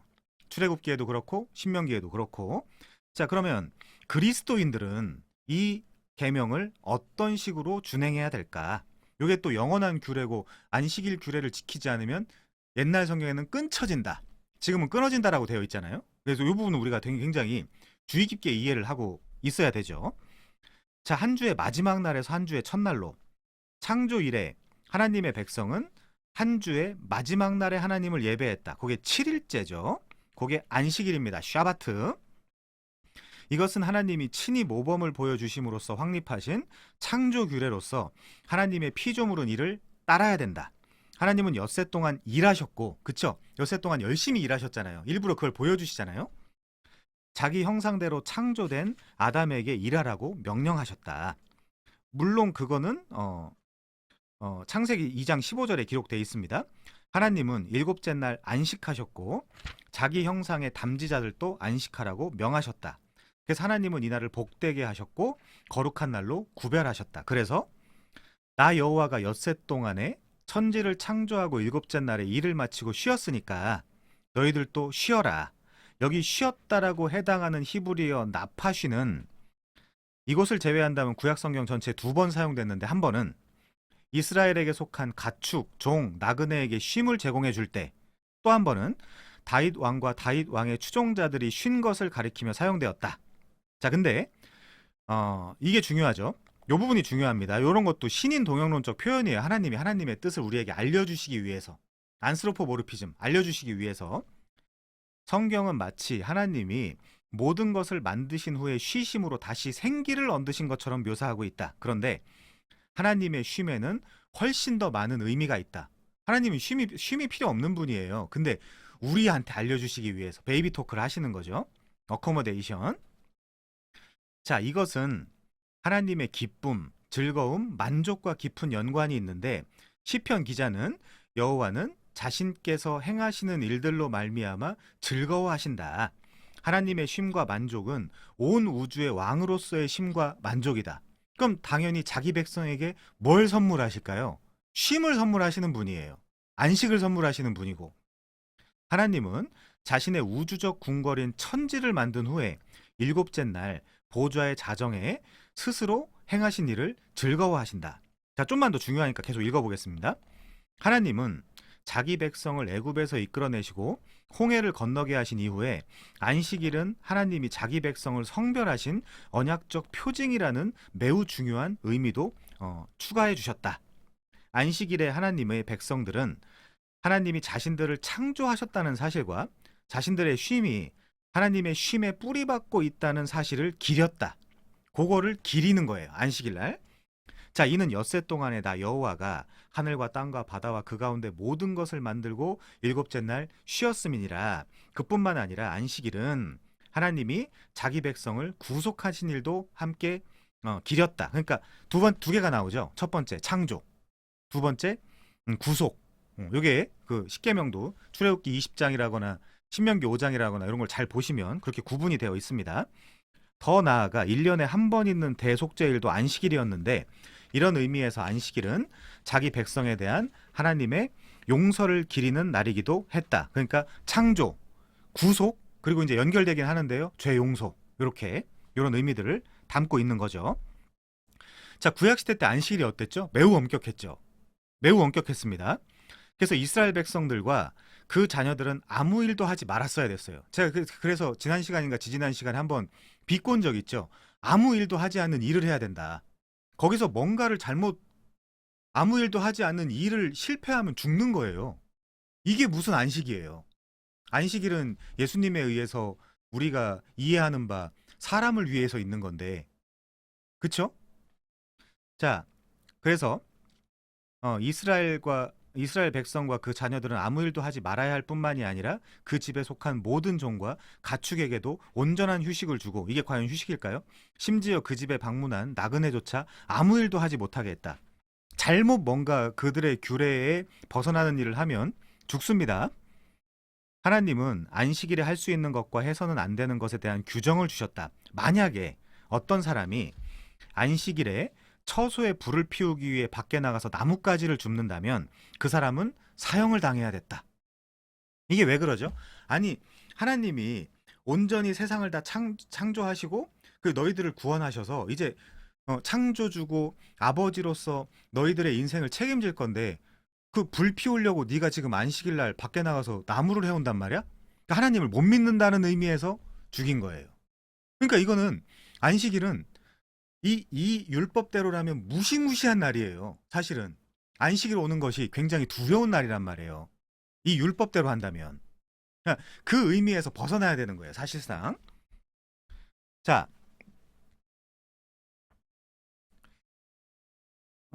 그게 민수기 15장 32절부터 36절에 나옵니다. 그 사람은 사형을 당해야 됐다. 이런 엄격함은 이스라엘을 옛 언약을 성취하사 끝내시는 마지막 희생 제사이신 예수 그리스도에게로 인도하는 율법의 초등교사적 기능의 일부분이라고 할 수 있다. 지난 시간에 말씀드렸죠. 파이다고고스. 율법은 그리스도에게로 인도하는 초등교사가 돼서 율법으로는 안 되는구나. 예수님께 나아가야 되겠구나. 라는 것을 깨우쳐주는 파이다고고스. 자, 그런데 중요한 건 이거죠. 자, 이걸 분명히 해야 돼요. 예수님이 부활하신 한 주의 첫날 상황이 완전히 달라졌다. 첫째, 아담이 실패한 일을 둘째 아담인 그리스도가 다 이루셨다. 테텔레스타이. 십자가에서 말씀하시죠. 내가 다 이루었다라고. 바로 이 중추적인 사건 때문에 교회는 한 주의 첫날을 신약 그리스도인들이 예수 그리스도로 말미암은 하나님의 구원 은혜를 기리고 공적인 예배를 드리는 날로 정했다. 자, 근데 주어를 잘 보세요. 누가 정한 거예요? 그리스도인들이 정한 거예요. 성경의 구속력이 없어요. 성경은 뭐라고 이야기하냐면요. 오히려 날, 달, 절기가 아니라 매일매일이 주의 날이다 이거예요. 자, 다만 그리스도인들이, 자, 여기 잘 보세요. 이 책의 지금 159페이지의 세 번째 단락에 두 번째 줄, 신약 그리스도인들이 주어입니다. 그 마지막에 동사 정했다. 그리스도인들이 정했다. 성경에는 주일이 없어요. 그러니까 주일 성수하라는 말이 없어요. 주일은, 자, 제가 주일 성수를 반대하는 게 아니라 그 말이 없다는 것이고, 주일은 성수하는 것이 아니라 누리는 거예요. 누리는 거. 온전히 즐기고 누리는 거예요. 하나님 앞에서. 하나님이 보내주신 당신의 아들 예수 그리스도 때문에 제가 진짜 안식, 옛날 구약에는 모형적 안식이었는데 이젠 진짜 안식을 누릴 수 있게 되었군요. 감사합니다. 하나님. 찬양합니다. 찬송합니다라고 기뻐서 날뛰는 날이 주일이에요. 그러니까 막 지키는 날이 아니에요. 주일은. 자, 일요일은 세상 시작부터 그리스도의 부활 때까지 안식일은 한 주의 마지막 날이었으나 그리스도의 부활 이후 한 주의 첫날로 바뀌었다. 성경은 이 날을 주의 날이라고 부른다. 주의 날. 그렇다고 그날 너희가 모여서 예배해라 이런 얘기는 없습니다. 오히려 자주 모여라. 자주 모여라. 차라리 모이기를 패하는 자들의 어떤 자들의 그런 습관과 같이 하지 말고 자주 모여라. 꼭 주일만 특정해서 날, 달, 절기의 개념이 폐해졌어요. 자, 바로 이날 계속 기독교의 안식일로 세상 끝날까지 계속될 것이다라고 웨스트민스터 신앙고백서 21장 7항에 이야기하고 있는 것이죠. 자, 요거는 그리스도인들이 정한 거예요. 그리스도인들이. 제가 그걸 무시하거나 부정할 뜻이 없어요. 당연히. 자, 바로 이날 우리가 이미 들어간 하나님의 안식이라는 영광스러운 실제에 참여하고 상기할 뿐 아니라 새하늘과 새 땅에서 충만히 누릴 하나님의 완전한 안식을 고대한다. 그러니까 말하자면 일요일 날 모여가지고, 왜냐하면 그리스도인들이, 우리 선배들이 정했으니까 그냥 그날, 그리고 그날이 우리가 일하는 어떤 그런 패턴이나 어떤 그런 그 과정이나 이런 걸 통해서 보면 제일 괜찮잖아요. 제일. 저희 목사님께서는 다른 날에 예배하신다라고 또 말씀을 하셨는데 상황에 따라서 괜찮습니다. 괜찮아요. 그렇다라고 안식일주의자인가요? 아니잖아요. 전혀 아니잖아요. 괜찮아요. 자, 근데 진짜 중요한 건 이거죠. 새하늘과 새 땅에서 충만히 누릴 하나님의 완전한 안식을 그날 하나님께 예배하고 찬양하고 기도하고 말씀 듣고 이러면서, 말씀의 주된 내용이 뭐가 돼야 된다 그랬죠? 성경대로 그리스도께서 죽으심, 장사 지냄, 부활하심. 그 얘기를 들으면, 아, 저분 때문에 난 원래 지옥 가가지고 영원 무궁토록 불타서 영원히 안식을 누릴 수 없는 자였는데 저분 때문에 내가 안식을 누릴 수 있게 됐구나. 그쵸? 복음의 순전한 순수한 선포, 그걸 듣고 그 의미들이 담겨 있는 성찬을 하고, 그리고 그 교회의 교리대로, 정통 교회의 교리대로 따르지 않는 사람들에게 권징을 하고, 권징이 내쫓는 게 주가 아니라 그랬어요. 회개시키고 더 신앙생활 잘할 수 있도록 하는 게 권징이지. 야, 나가. 절대 아니에요, 그거는. 음. 그래서 두세 증인이 없이는 권징을 하면 안 돼요. 증인이 많아야 돼요. 혼자 독단적으로 잘못된 판단을 할 수 있는 가능성이 높거든요. 나랑 관계가 안 좋으면 야, 우리 교회에서 나가. 이렇게 할 수 있는 가능성이 많기 때문에 두세 증인. 그걸 자꾸 사람들이 두세 증인이 모인 곳에는 나도 함께 있느니라 이렇게 얘기를 하니까 우리가 2명, 3명이 모여가지고 기도하면 하나님이 더 잘 들어주시나 봐가 아니라 마태복음 18장의 그 문맥은 권징에 대한 문맥이에요. 철저하게. 기도에 대한 문맥이 아니라 권징에 대한 문맥이에요. 그건 뭐 다음 시간에 아마 마지막 시간 같은데 그때 좀 더 이야기하도록 하겠습니다. 자, 그러니까 또 중요한 게 나오네요. 지금의 우리는 주일날 한데 모여. 저희 부정하는 거 아닙니다. 다만 성경에 그 부분이 확고하게 있지 않다라는 이야기를 하는 거지. 당연히 자주 모여서 하나님께 예배하고 하나님의 계시의 말씀이신 말씀을 자주 듣고 우리가 다 같이 모여가지고 찬양하고 기도하고 너무 아름답고 선한 것이죠. 자, 지금의 우리는 주일날 한데 모여 하나님을 예배하고 영원한 안식을 맛본 후에 다시 세상에 들어가 6일 동안 힘써 일한다. 요컨대 우리는 왜 토요일이 아니라 일요일에 예배하는가? 자, 이거 중요합니다. 한 주의 첫날, 즉 일요일에 우리 주님이 부활하셨다. 그걸 기념하는 거예요. 그리고 여기에 이걸 기념하면서 바로 이 사건, 주님이 이날에 부활하신 이 사건이 우리한테 진짜 안식을 가져다 준다라고 확증하는 거예요. 그리고 그 날을 바라보고 소망하고 기대하는 거예요. 주일날, 말하자면 주일날. 저는 저랑 친한 사람들한테는 주일날이라고 얘기 안 하거든요. 저는 일요일이라고 하거든요, 그냥. 저 친한 사람들하고. 근데 이 연약한 자들이 있을까봐 교회에서는 그냥 그 주일날이라고 합니다, 저도. 어쨌든 그런 표현을 써요. 성경에도 요한계시록이나 이런 데도 주의 날이라고 표현이 되어 있기 때문에. 그렇지만 제가 그 표현을 안 하는 가장 강력한 이유는 매일매일이 주일이 되어야 돼요. 계속해서 반복해서 말씀드리지만 어떤 특정한 날만. 그러니까 무슨 책 제목도 웃기는 책 제목이 있는 거예요. 월요일날 하나님은 뭐 하실까? 월요일에 그리스도인. 이런 책 제목들도 나오는 거예요. 일요일만 그냥 예배하는 날로 퉁치고 월요일부터는 그냥 제 멋대로 사는 사람들이 있을까 두려워서 작가들이 그렇게 이제 책을 쓰는 거죠. 자, 두 번째, 한 주의 첫날이 주의 날로 불리고 있다.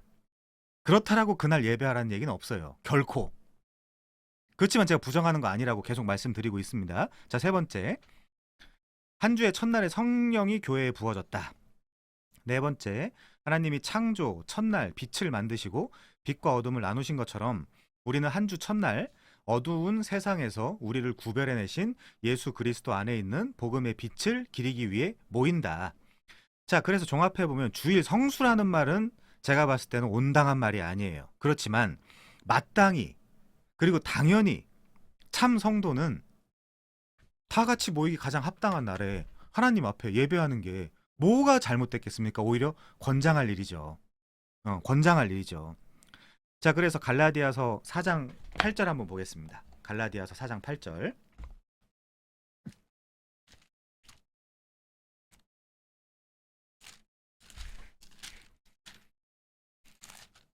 갈라디아서 4장 8절이요. 그러나 너희가 그때에는 하나님을 알지 못하여 본질상 하나님이 아닌 자들에게 종노릇하였더니. 자, 종노릇하는 자들이 어떤 걸 하고 있는지 한번 보죠. 이제는 너희가 하나님을 알 뿐 아니라 더욱이 하나님이 아신 바 되었거늘 어찌하여 다시 약하고 천박한 초등학문 또 나옵니다. 으로 돌아가서 다시 그들에게 종노릇하려 하느냐. 너희가 요 안식일이에요. 월상 예배. 아직도 한국 교회 월상 예배 이런 거 많죠. 제가 봤을 때 한국 교회 예배를 좀 줄여야 돼요. 예배 과잉이에요. 날, 달, 절기와 해를 삼가 지키니 내가 너희를 위하여 수고한 것이 헛될까 두려워한다. 자, 골로새서 2장 11절도 한번 보겠습니다. 골로새서 2장 11절.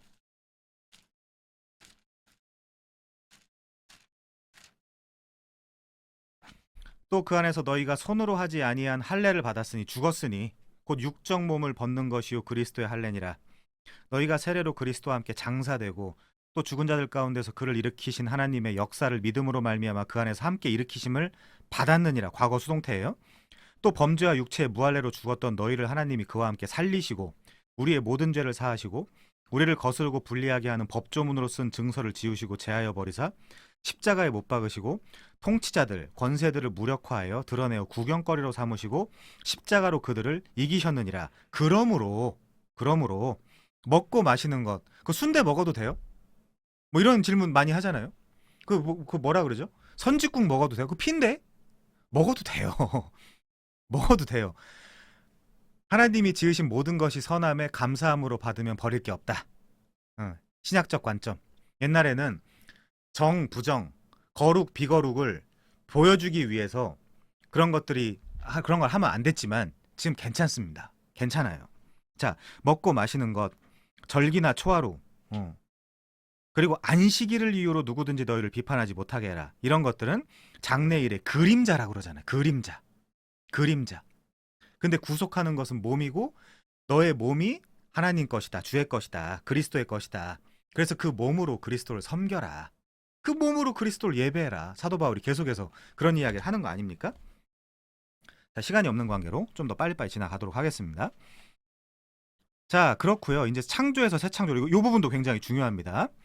창조부터 그리스도까지 하나님의 백성들은 6일 동안 일한 후에 일곱째 날 쉬었다. 6일 동안 일한 후에 일곱째 날 쉬었다. 자, 이 부분도 성경 하나 볼게요. 요한복음 5장입니다. 하나님이 쉬니까 우리도 쉰 거잖아요. 그럼 지금 하나님이 어떤 상태에 있느냐? 요한복음 5장 14절입니다. 요한복음 5장 14절. 그 후에 예수께서 성전에서 그 사람을 만나 이르시되 보라 네가 나았으니 더 심한 것이 생기지 않게 다시는 죄를 범하지 말라 하시니 이날이 무슨 날일까요? 그 사람이 유대인들에게 가서 자기를 고친 이는 예수라 하니라. 그러므로 안식일에 이러한 일을 행하신다 하여 유대인들이 예수를 박해하게 된지라. 자, 잘 보세요. 17절. 예수께서 그들에게 이르시되 내 아버지께서 이제까지 일하시니 나도 일한다 하시매. 그럼 뭐예요? 아버지가 지금 안식일 날 일하고 계신 거죠? 아버지가 7일째 당신이 일한 걸 모두 마치시고 당신도 쉬셨다 그랬는데 왜 일할까요? 그 안식이 깨졌으니까. 그래서 아버지도 일하시고요. 쉬셔야 되는 예수님도 일하시고요. 성령님도 일하시고요. 당연히 그와 하나 된 교회도, 참 교회도 일하고 있는 거예요, 지금. 무슨 일 하고 있죠? 그의 기이하신 빛에 들어가게 하신 이 아름다운 덕을 선전하는 일을 하는 거예요. 선전하는 일을. 자, 18절까지만 보겠습니다. 문맥적으로. 유대인들이 이로 말미암아 더욱 예수를 죽이고자 하니. 왜요? 이는 안식일을 범할 뿐 아니라 하나님을 자기의 친아버지라 하여 자기를 하나님과 동등으로 삼으심이러라. 자, 구원 사역을 지금 아버지와 아들, 그리고 아버지와 아들의 영께서도, 그러니까 삼위 하나님이 쉬지 않고 구원 사역을 마치기까지 일하시고 계신 거예요. 그럼 당연히 교회도 일해야죠. 당연히. 자, 그러면 주일날, 소위 주일날 짜장면 먹어도 될까요? 안 될까요? 짬뽕 먹어도 될까요? 안 될까요? 타인과 복음을 나누기 위해서, 그쵸? 그리고 어떤 그런 교제를 하기 위해서 너무나 자유롭게 먹어도 됩니다. 너무나 자유롭게. 그러니까 지금 뭔가 이 모든 것들을 다 사람들이 법으로 알고 있어요. 안식일을 지켜! 주일 성수를 해! 아니죠. 누리라니까요. 그 안식일을. 대체된 주일로서의 그 안식일을 누리라니까요. 아, 진짜 안식이 오겠다. 그러면 내가 여기 재정 상태가 어떠신지 모르겠지만 쟤 불러다가 짜장면 한 그릇 사주면서 복음에 대해서 나눠야 되겠다. 뭐 떡은 구하기가 힘들잖아요. 요즘에 떡을 떼며 교제하면 더 좋겠지만 짜장면을 떼며 쟤랑 복음에 대해서 나눠야 되겠다. 그걸 지금 자기는 아니라고 주장을 하지만 율법주의자들이 어떻게 주일날, 거룩한 주일날 짜장면을 먹을 수 있냐. 뭐 물론 제 의도를 여러분들이 다 아실 것이라고 생각을 합니다. 자, 그래서 그날 옷도 진짜 하나님 앞에서 그 안식이 예수 그리스도를 통해서 회복되는 날이라고 생각하면 옷도 가장 좋은 거 입는 거 아니겠어요? 가장 깨끗하고. 그렇죠? 청교도들이 그런 생각을 했던 거예요, 그 당시에. 그래서 주일날은 옷도 깨끗하게 입고 가장 좋은 거 먹자. 칠면조 먹자, 오늘. 우리가 가난해서 월요일부터 아무것도 못 먹고 산다 할지라도 오늘은 좋은 거 먹자. 하나님 앞에서 먹고 마시고 누리자. 야, 안식이 회복됐잖아. 예수님 때문에. 그거예요, 그거. 근데 주일 성수를 해라. 막 출석 부르고 어떻게 집사가 장로가 교회를 안 나오냐? 아, 못 나올 수도 있죠.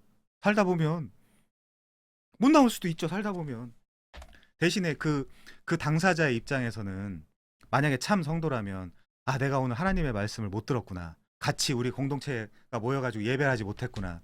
함께 모여서 찬양하지 못했고 함께 모여서 기도하지 못했구나라는 아쉬움이 있겠죠. 그 개인이 정상이라면 지금 제가 말하는 이 모든 프로세스가 정상이라면 지금 비정상이니까 이런 얘기가 전혀 안 통하고 출석 부르고 막 난리를 치고 있습니다만은 정상이라면 본인이 아쉽겠죠.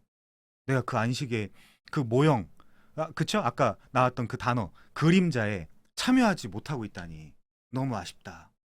아, 본인 손해죠. 본인 손해. 본인 손해. 지금은 막 어떻게든 끌어내다가 주일 성수해야지. 우리 헌법 체계도 나와 있잖아. 다 법으로 이걸 따지는 거예요. 법으로. 그건 안식일이 아니죠. 진정한 의미의 신약적 안식일이 아니죠. 일하는 날이죠. 아까처럼. 쉬지 않아야 되는 일. 아, 쉬어야 되는 일. 그럼 그렇게 되는 거죠. 구조적으로. 자, 그건 아닙니다. 자, 그래서 하나님이 천지와 만물을 다 이룬 창조의 일곱째 날은 이전의 여섯째 날들과 달리 저녁이 되고 아침이 되니의 구조로 되어 있지 않다. 이것이 보여주는 것은 일곱째 날이 이전의 여섯째 날들처럼 저녁이 되고 아침이 됨으로 끝나지 않고 계속되는 날로서 영원한 안식의 맛보기라는 것이다. 맛보기. 그날 맛보셔야 돼요. 영원과 연결되는 거죠. 반면에 그리스도의 사역 때부터 최종 완성까지 하나님의 백성은 그리스도가 완성하신 사역을 되돌아보며 첫날 쉬고 나서 6일 동안 일한다. 아직 우리의 안식의 최종 완성을 고대한다. 그러면서 그날 쉬면서 그래, 내가 내일부터 일하지만 우린 최종적인 안식이 있겠구나라고 기대하고 소망하고 그 힘으로 한 주간을 살고 이제 그러는 겁니다. 자, 그래서 우리 주님이 금요일 저녁에 무덤에 묻히셨을 때 옛 질서도 함께 묻혔다. 옛 안식일, 그쵸? 사도 바울이 2번 이야기했죠. 날달 절기, 안식일을 이유로 너희들 평론하지 못하게 해라. 자, 그리고 주님은 부활하심으로 새 질서를 출범시키셨다. 사도 요한은 예수님이 부활하신 안식 후 첫날, 그 주간의 첫날을 8번째 날, 여드레를 지나서라고 말했다. 다시 말해 예수님이 부활하신 날은 또 다른 한 주의 시작에 불과한 그런 것이 아니라 완전히 새로운 출발이다. 완전히 새로운 세상이다. 새 세상, 새 출애굽, 새 세상, 새 생명. 자, 그러므로 그리스도의 부활은 최종 부활의 첫 열매이며 동시에 만물 회복의 첫 열매이기 때문이다. 우리는 주의 날 또는 주일에 드리는 예배를 통해 이게 중요해요. 그리스도가 성취하신 사역과 승리의 부활을 기리는 것이며 뭐가 들어가야 된다고? 캐리그마, 주의 죽으심, 장사 지냄, 부활하심. 그거 아니면 설교 아니에요. 그거 아니면 참 교회도 아니에요. 유사교회예요. 유사교회. 그것을 기리는 것이며 우리 주님이 만물을 새롭게 하실 새 창조의 날을 고대한다. 뿐만 아니라 주일 예배는 이미 시작된 새 시대에 참여하는 것이기도 하다. 그래서 바울은 말세를 만난 우리라고 말했다. 히브리서 기자에 따르면 신자인 우리는 이 안식에 이미 들어와 있다. 이미 믿는 우리들은 저 안식에 들어가는도다. 이미 그의 안식에 들어간 자는 하나님이 자기의 일을 쉬심과 같이 그도 자기의 일을 쉬느니라. 이 부분은 제가 좀 해설을 해야 될 것 같아요. 히브리서 4장 가보겠습니다. 히브리서 4장이요. 3절부터 보겠습니다. 히브리서 4장 3절. 이미 믿는 우리들은 저 안식에 들어가는도다. 그쵸? 분명하죠? 그가 말씀하신 바와 같으니 내가 노하여 맹세한 바와 같이 그들이 내 안식에 들어오지 못하리라 하였으나 세상을 창조할 때부터 그 일이 이루어졌느니라. 자, 좀만 더 볼게요. 제7에 관하여는 어딘가에 이렇게 일렀으되 하나님은 제7일에 그의 모든 일을 쉬셨다 하였으며 또 다시 거기에 그들이 내 안식에 들어오지 못하리라 하였으니 그러면 거기에 들어갈 자들이 남아있거니와 복음 전함을 먼저 받은 자들은 순종하지 아니함으로 말미암아 들어가지 못하였으니 오랜 후에 다윗의 글에는 다윗의 글에 다시 어느 날을 정하여 오늘이라고 미리 이같이 일렀을 때 오늘 너희가 그의 음성을 듣거든 너희 마음을 완고하게 하지 마라 하였으니 만일 여호수아가 그들에게 안식을 주었더라면 그 후에 다른 날을 말씀하지 아니하셨으리라. 그런즉 안식할 때가 하나님의 백성에게 남아있도다.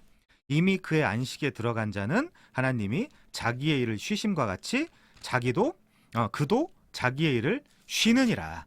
이렇게 나와 있는 거예요. 너무 분명하죠.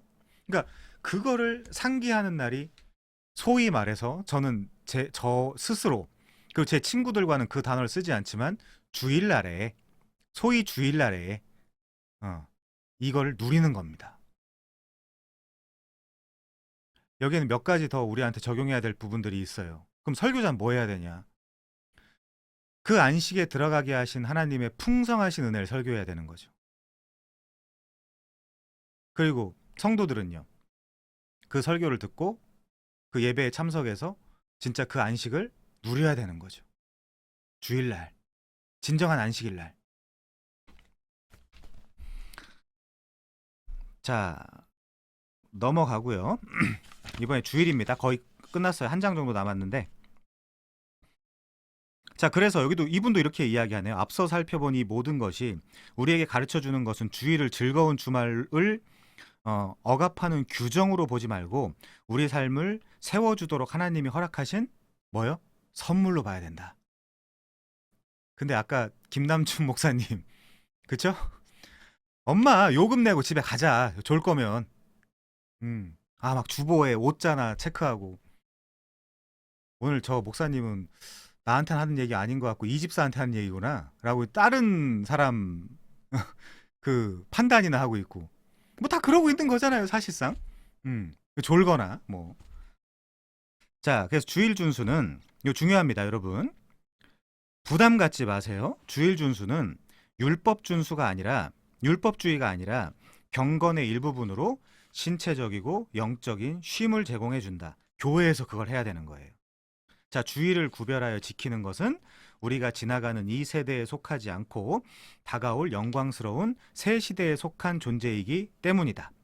안식일이 하루를 안식하는 것처럼 일요일은 주님의 날이지 주님의 아침에 불과한 것이 아니다. 뭐 의도는 알겠습니다. 자, 우리 그리스도인은 죄와 사탄이 지배하는 애굽 땅 종되었던 집에서 해방되어 지금은 하나님의 종이다. 의의 종. 그쵸? 지난 시간에 얘기했죠? 자유를 위해서 구원을 주셨으니 너희를 속박하는 자들에게 있어서 피해라. 자유롭게 하려고 자유를 주셨으니 다시는 종의 멍에를 매지 마라. 주일도 마찬가지예요. 주일을 종의 멍에를 메고 교회를 간다고 하면 지금 뭔가 잘못되고 있는 거예요. 뭔가 잘못되고 있는 거예요 지금. 그러면 그 부분을 쪼아서 개혁을 해야 되겠죠.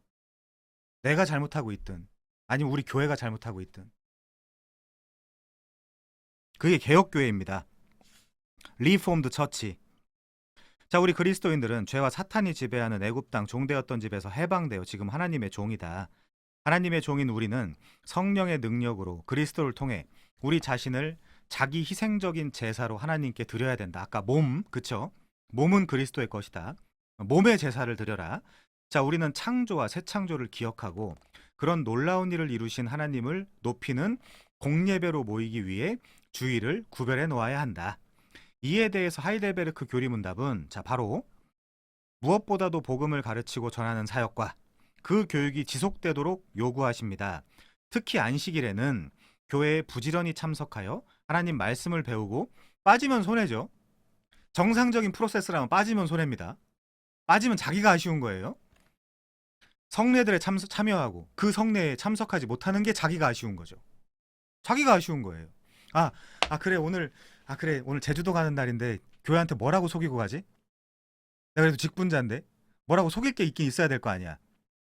그렇게 막 뭔가 이상한 막 부담 막 이런 그거는 안식일이 아니에요. 주일이 아니에요. 그거는 그냥 솔직하게 아니 목사님 저 이번에 어쩔 수 없이 친구들과 가게 됐습니다. 제 안식은 다음 주에 누리죠. 이렇게 솔직하게 얘기하고 가는 게 정상적인 프로세스예요.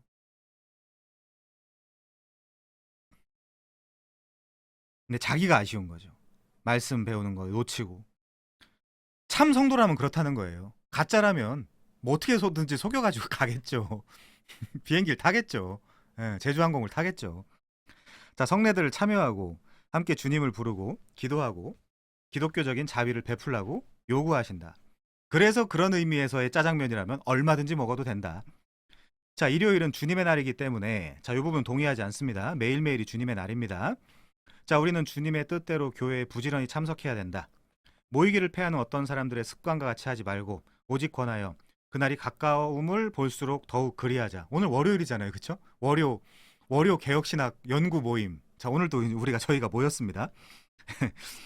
자, 초대교회 성도들은 최종 완성의 그날을 고대하며 부지런히 모여 첫 번째 사도들의 가르침을 받았고요. 그럼 우린 뭐 하냐? 목사의 가르침을 받는 게 아니라 사도들이 이렇게 가르쳤네라고 사도들의 가르침을 전달해 주는 거예요. 교회 목사는. 자, 사도들의 가르침을 받고 두 번째 서로 교제하고요. 같은 신앙이 아니면 교제하기가 어렵겠죠. 떡을 떼고 그리고 오로지 기도하기에 힘썼다.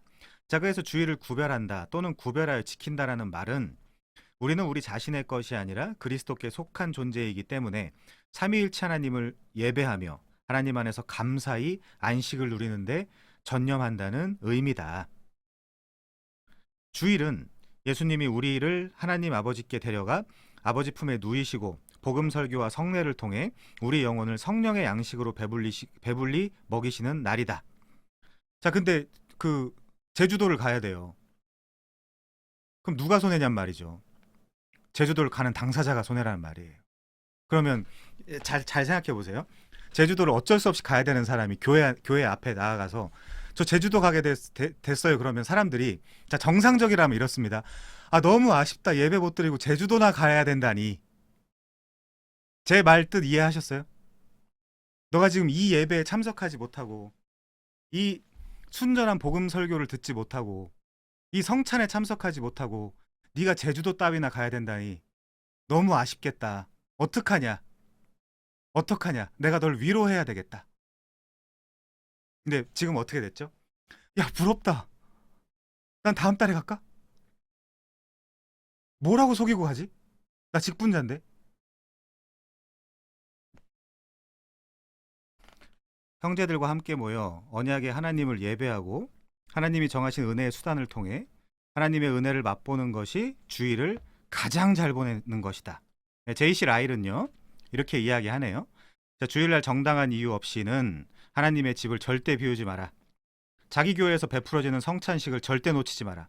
그래서 은혜의 수단이 베풀어지고 있는데 자기 자리를 비우는 일이 결코 없도록 하라. 이것은 그리스도인으로서 성장하고 부유해지는 데 있어 매우 중요한 것이다. 당신이 공연히 놓쳐버린 바로 그 설교에 당신 영혼에 적절히 보물 같은 말씀이 담겨져 있을지도 모른다. 목사 굉장히 부담스럽죠? 당신이 참석하지 않는 바로 그 기도에 그리고 찬양 시간이 당신의 마음을 북돋우고 견고히 하고 새롭게 하는 모임이 될지도 모른다. 다시 한번 상기해야 되는 건 뭐죠? 참 교회의 표징. 그쵸? 복음의 순수한 선포, 두 성례에 합당한 시행, 치리와 책벌의 권징. 그쵸? 자, 결론 짓겠습니다. 개혁교회가 견지하는 예배의 규정적 원리는 형식과 내용에 있어 오늘날 여러 다른 교회들과 개혁교회를 구별한다. 지역사회 안에 대다수 교회가 자기네 예배가 성경적이라고 말할 것이다. 그쵸? 아마 신천지나 JMS도 그렇게 이야기를 할 거예요. 자, 그러나 중요한 것은 그 교회 예배가 실제로 성경적이냐 하는 것 아닌가. 오늘날의 대부분 소위 현대적 예배는 어떤 모습인가? 락밴드가 찬양 인도를 하고 청중을 웃겨주는 설교자가 시대에 맞는 설교를 하고 로이드 존스는 설교와 설교자 1장에서 이들은 혐오스러운 존재라고 표현했습니다. 요들을 자기 뜻대로 사람들을 웃겨주고 울리고 막 이렇게 하는 존재를 저들은 혐오스러운 존재들입니다라고 설교와 설교자에서 옛날 책은 목사와 설교죠. 그 책 1장에 보면 그런 내용이 있어요. 저도 그렇게 생각합니다. 설교 중간에 예화로 연극과 스킷 드라마를 보여주는 예배가 현대적인 예배인가? 예배가 아니죠. 유사교회죠, 사실은. 그런데 이 모든 것에는 정작 하나님이 어떤 예배를 요구하시는가가 빠져 있다. 하나님이 거기 가서 뭐 하시겠어요? 얘네들 봐라. 난 지금 받지도 않는 예배를 자기들끼리 막 눈물 콧물 다 쏟아가면서 웃고 울고 막 난리를 치고 있네. 혐오스럽죠. 하나님이 요시야 왕 때처럼 우리가 하나님 말씀을 재발견하여 예배를 개혁하기를, 요시야 왕처럼 애통할 수 있도록 은혜를 베풀어 주시길 소망한다. 우리의 조상들이 이 책의 말씀을 듣지 아니하며 이 책에 우리를 위하여 기록된 모든 것을 행하지 아니하였으므로 여호와께서 우리에게 내리신 진노가 크도다. 자, 우리 146페이지 보겠습니다. 이 책 146페이지.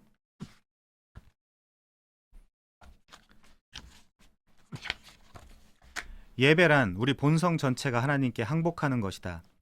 하나님의 거룩하심으로 말미암아 양심이 일깨워지고, 하나님의 진리로 말미암아 생각이 양식을 얻고, 하나님의 아름다움으로 말미암아 상상력이 정화되고, 하나님의 사랑에 가슴을 열고, 하나님의 뜻에 우리의 의지를 항복시키는 것과, 이 모두를 한데 모아 우리가 할 수 있는 최고, 최상, 최선의 표현으로 경배하는 것, 바로 그것이 예배다. 자, 김남준 목사님의 예배에 대한 정의만 읽어드리고 마치겠습니다. 예배가 무엇입니까? 예배는 단지 하나님의 은혜를 구하는 것이 아닙니다. 단순히 그리스도께서 우리를 위해 죽으신 십자가 사건이나 부활의 의미를 되새기는 기념식이 아닙니다. 참된 예배는 하나님과의 만남입니다. 그리스도의 중보를 통해 죄인들이 거룩하신 하나님을 배웁는 것입니다. 그렇습니다. 우리는 예배를 통해 하나님을 만나며 그 하나님과의 만남을 통해 자신의 죄를 뉘우칩니다. 예배 속에 부어지는 성령의 은혜를 통해서 진리를 붙들고 세상을 이기며 살아갈 거룩한 은혜를 받습니다. 하나님과의 만남은 우리의 인생을 바꿔놓습니다. 이 땅에서 지푸라기와 같이 사라질 인생들이 거룩하신 하나님을 위하여 살 수 있도록 하시고, 또 땅의 진토와 같이 없어질 인생들이 영광스러운 하나님 나라를 바라보며 살아가도록 만들어줍니다. 사람의 유일한 소망은 거룩하신 하나님을 만나는 것입니다. 예배의 최대 목표는 하나님과 만나는 것입니다. 따라서 예배는 하나님과의 만남에 기대를 갖는 간절한 마음을 가진 성도들의 바람으로 시작되고, 그러한 바람에 응답하시는 하나님의 축복으로 끝납니다. 하나님과의 만남에 대한 기대 없이 예배에 참석하는 것은 간구할 바가 마음에 없으면서도 중얼거리며 기도하는 척하는 것과 다름없습니다. 만약 여러분이 드리는 예배 가운데 하나님과의 만남이 없다면 여러분은 형식만 남은 종교 생활을 힘겹게 이어가고 있는 사람들일 뿐입니다. 이 같은 예배는 사람의 영혼을 구원함에 아무런 도움도 주지 못하며 진실한 그리스도인의 삶을 살아가는데 아무런 능력도 주지 못할 것입니다. 오랜 시간 수고 많으셨습니다. 마치겠습니다.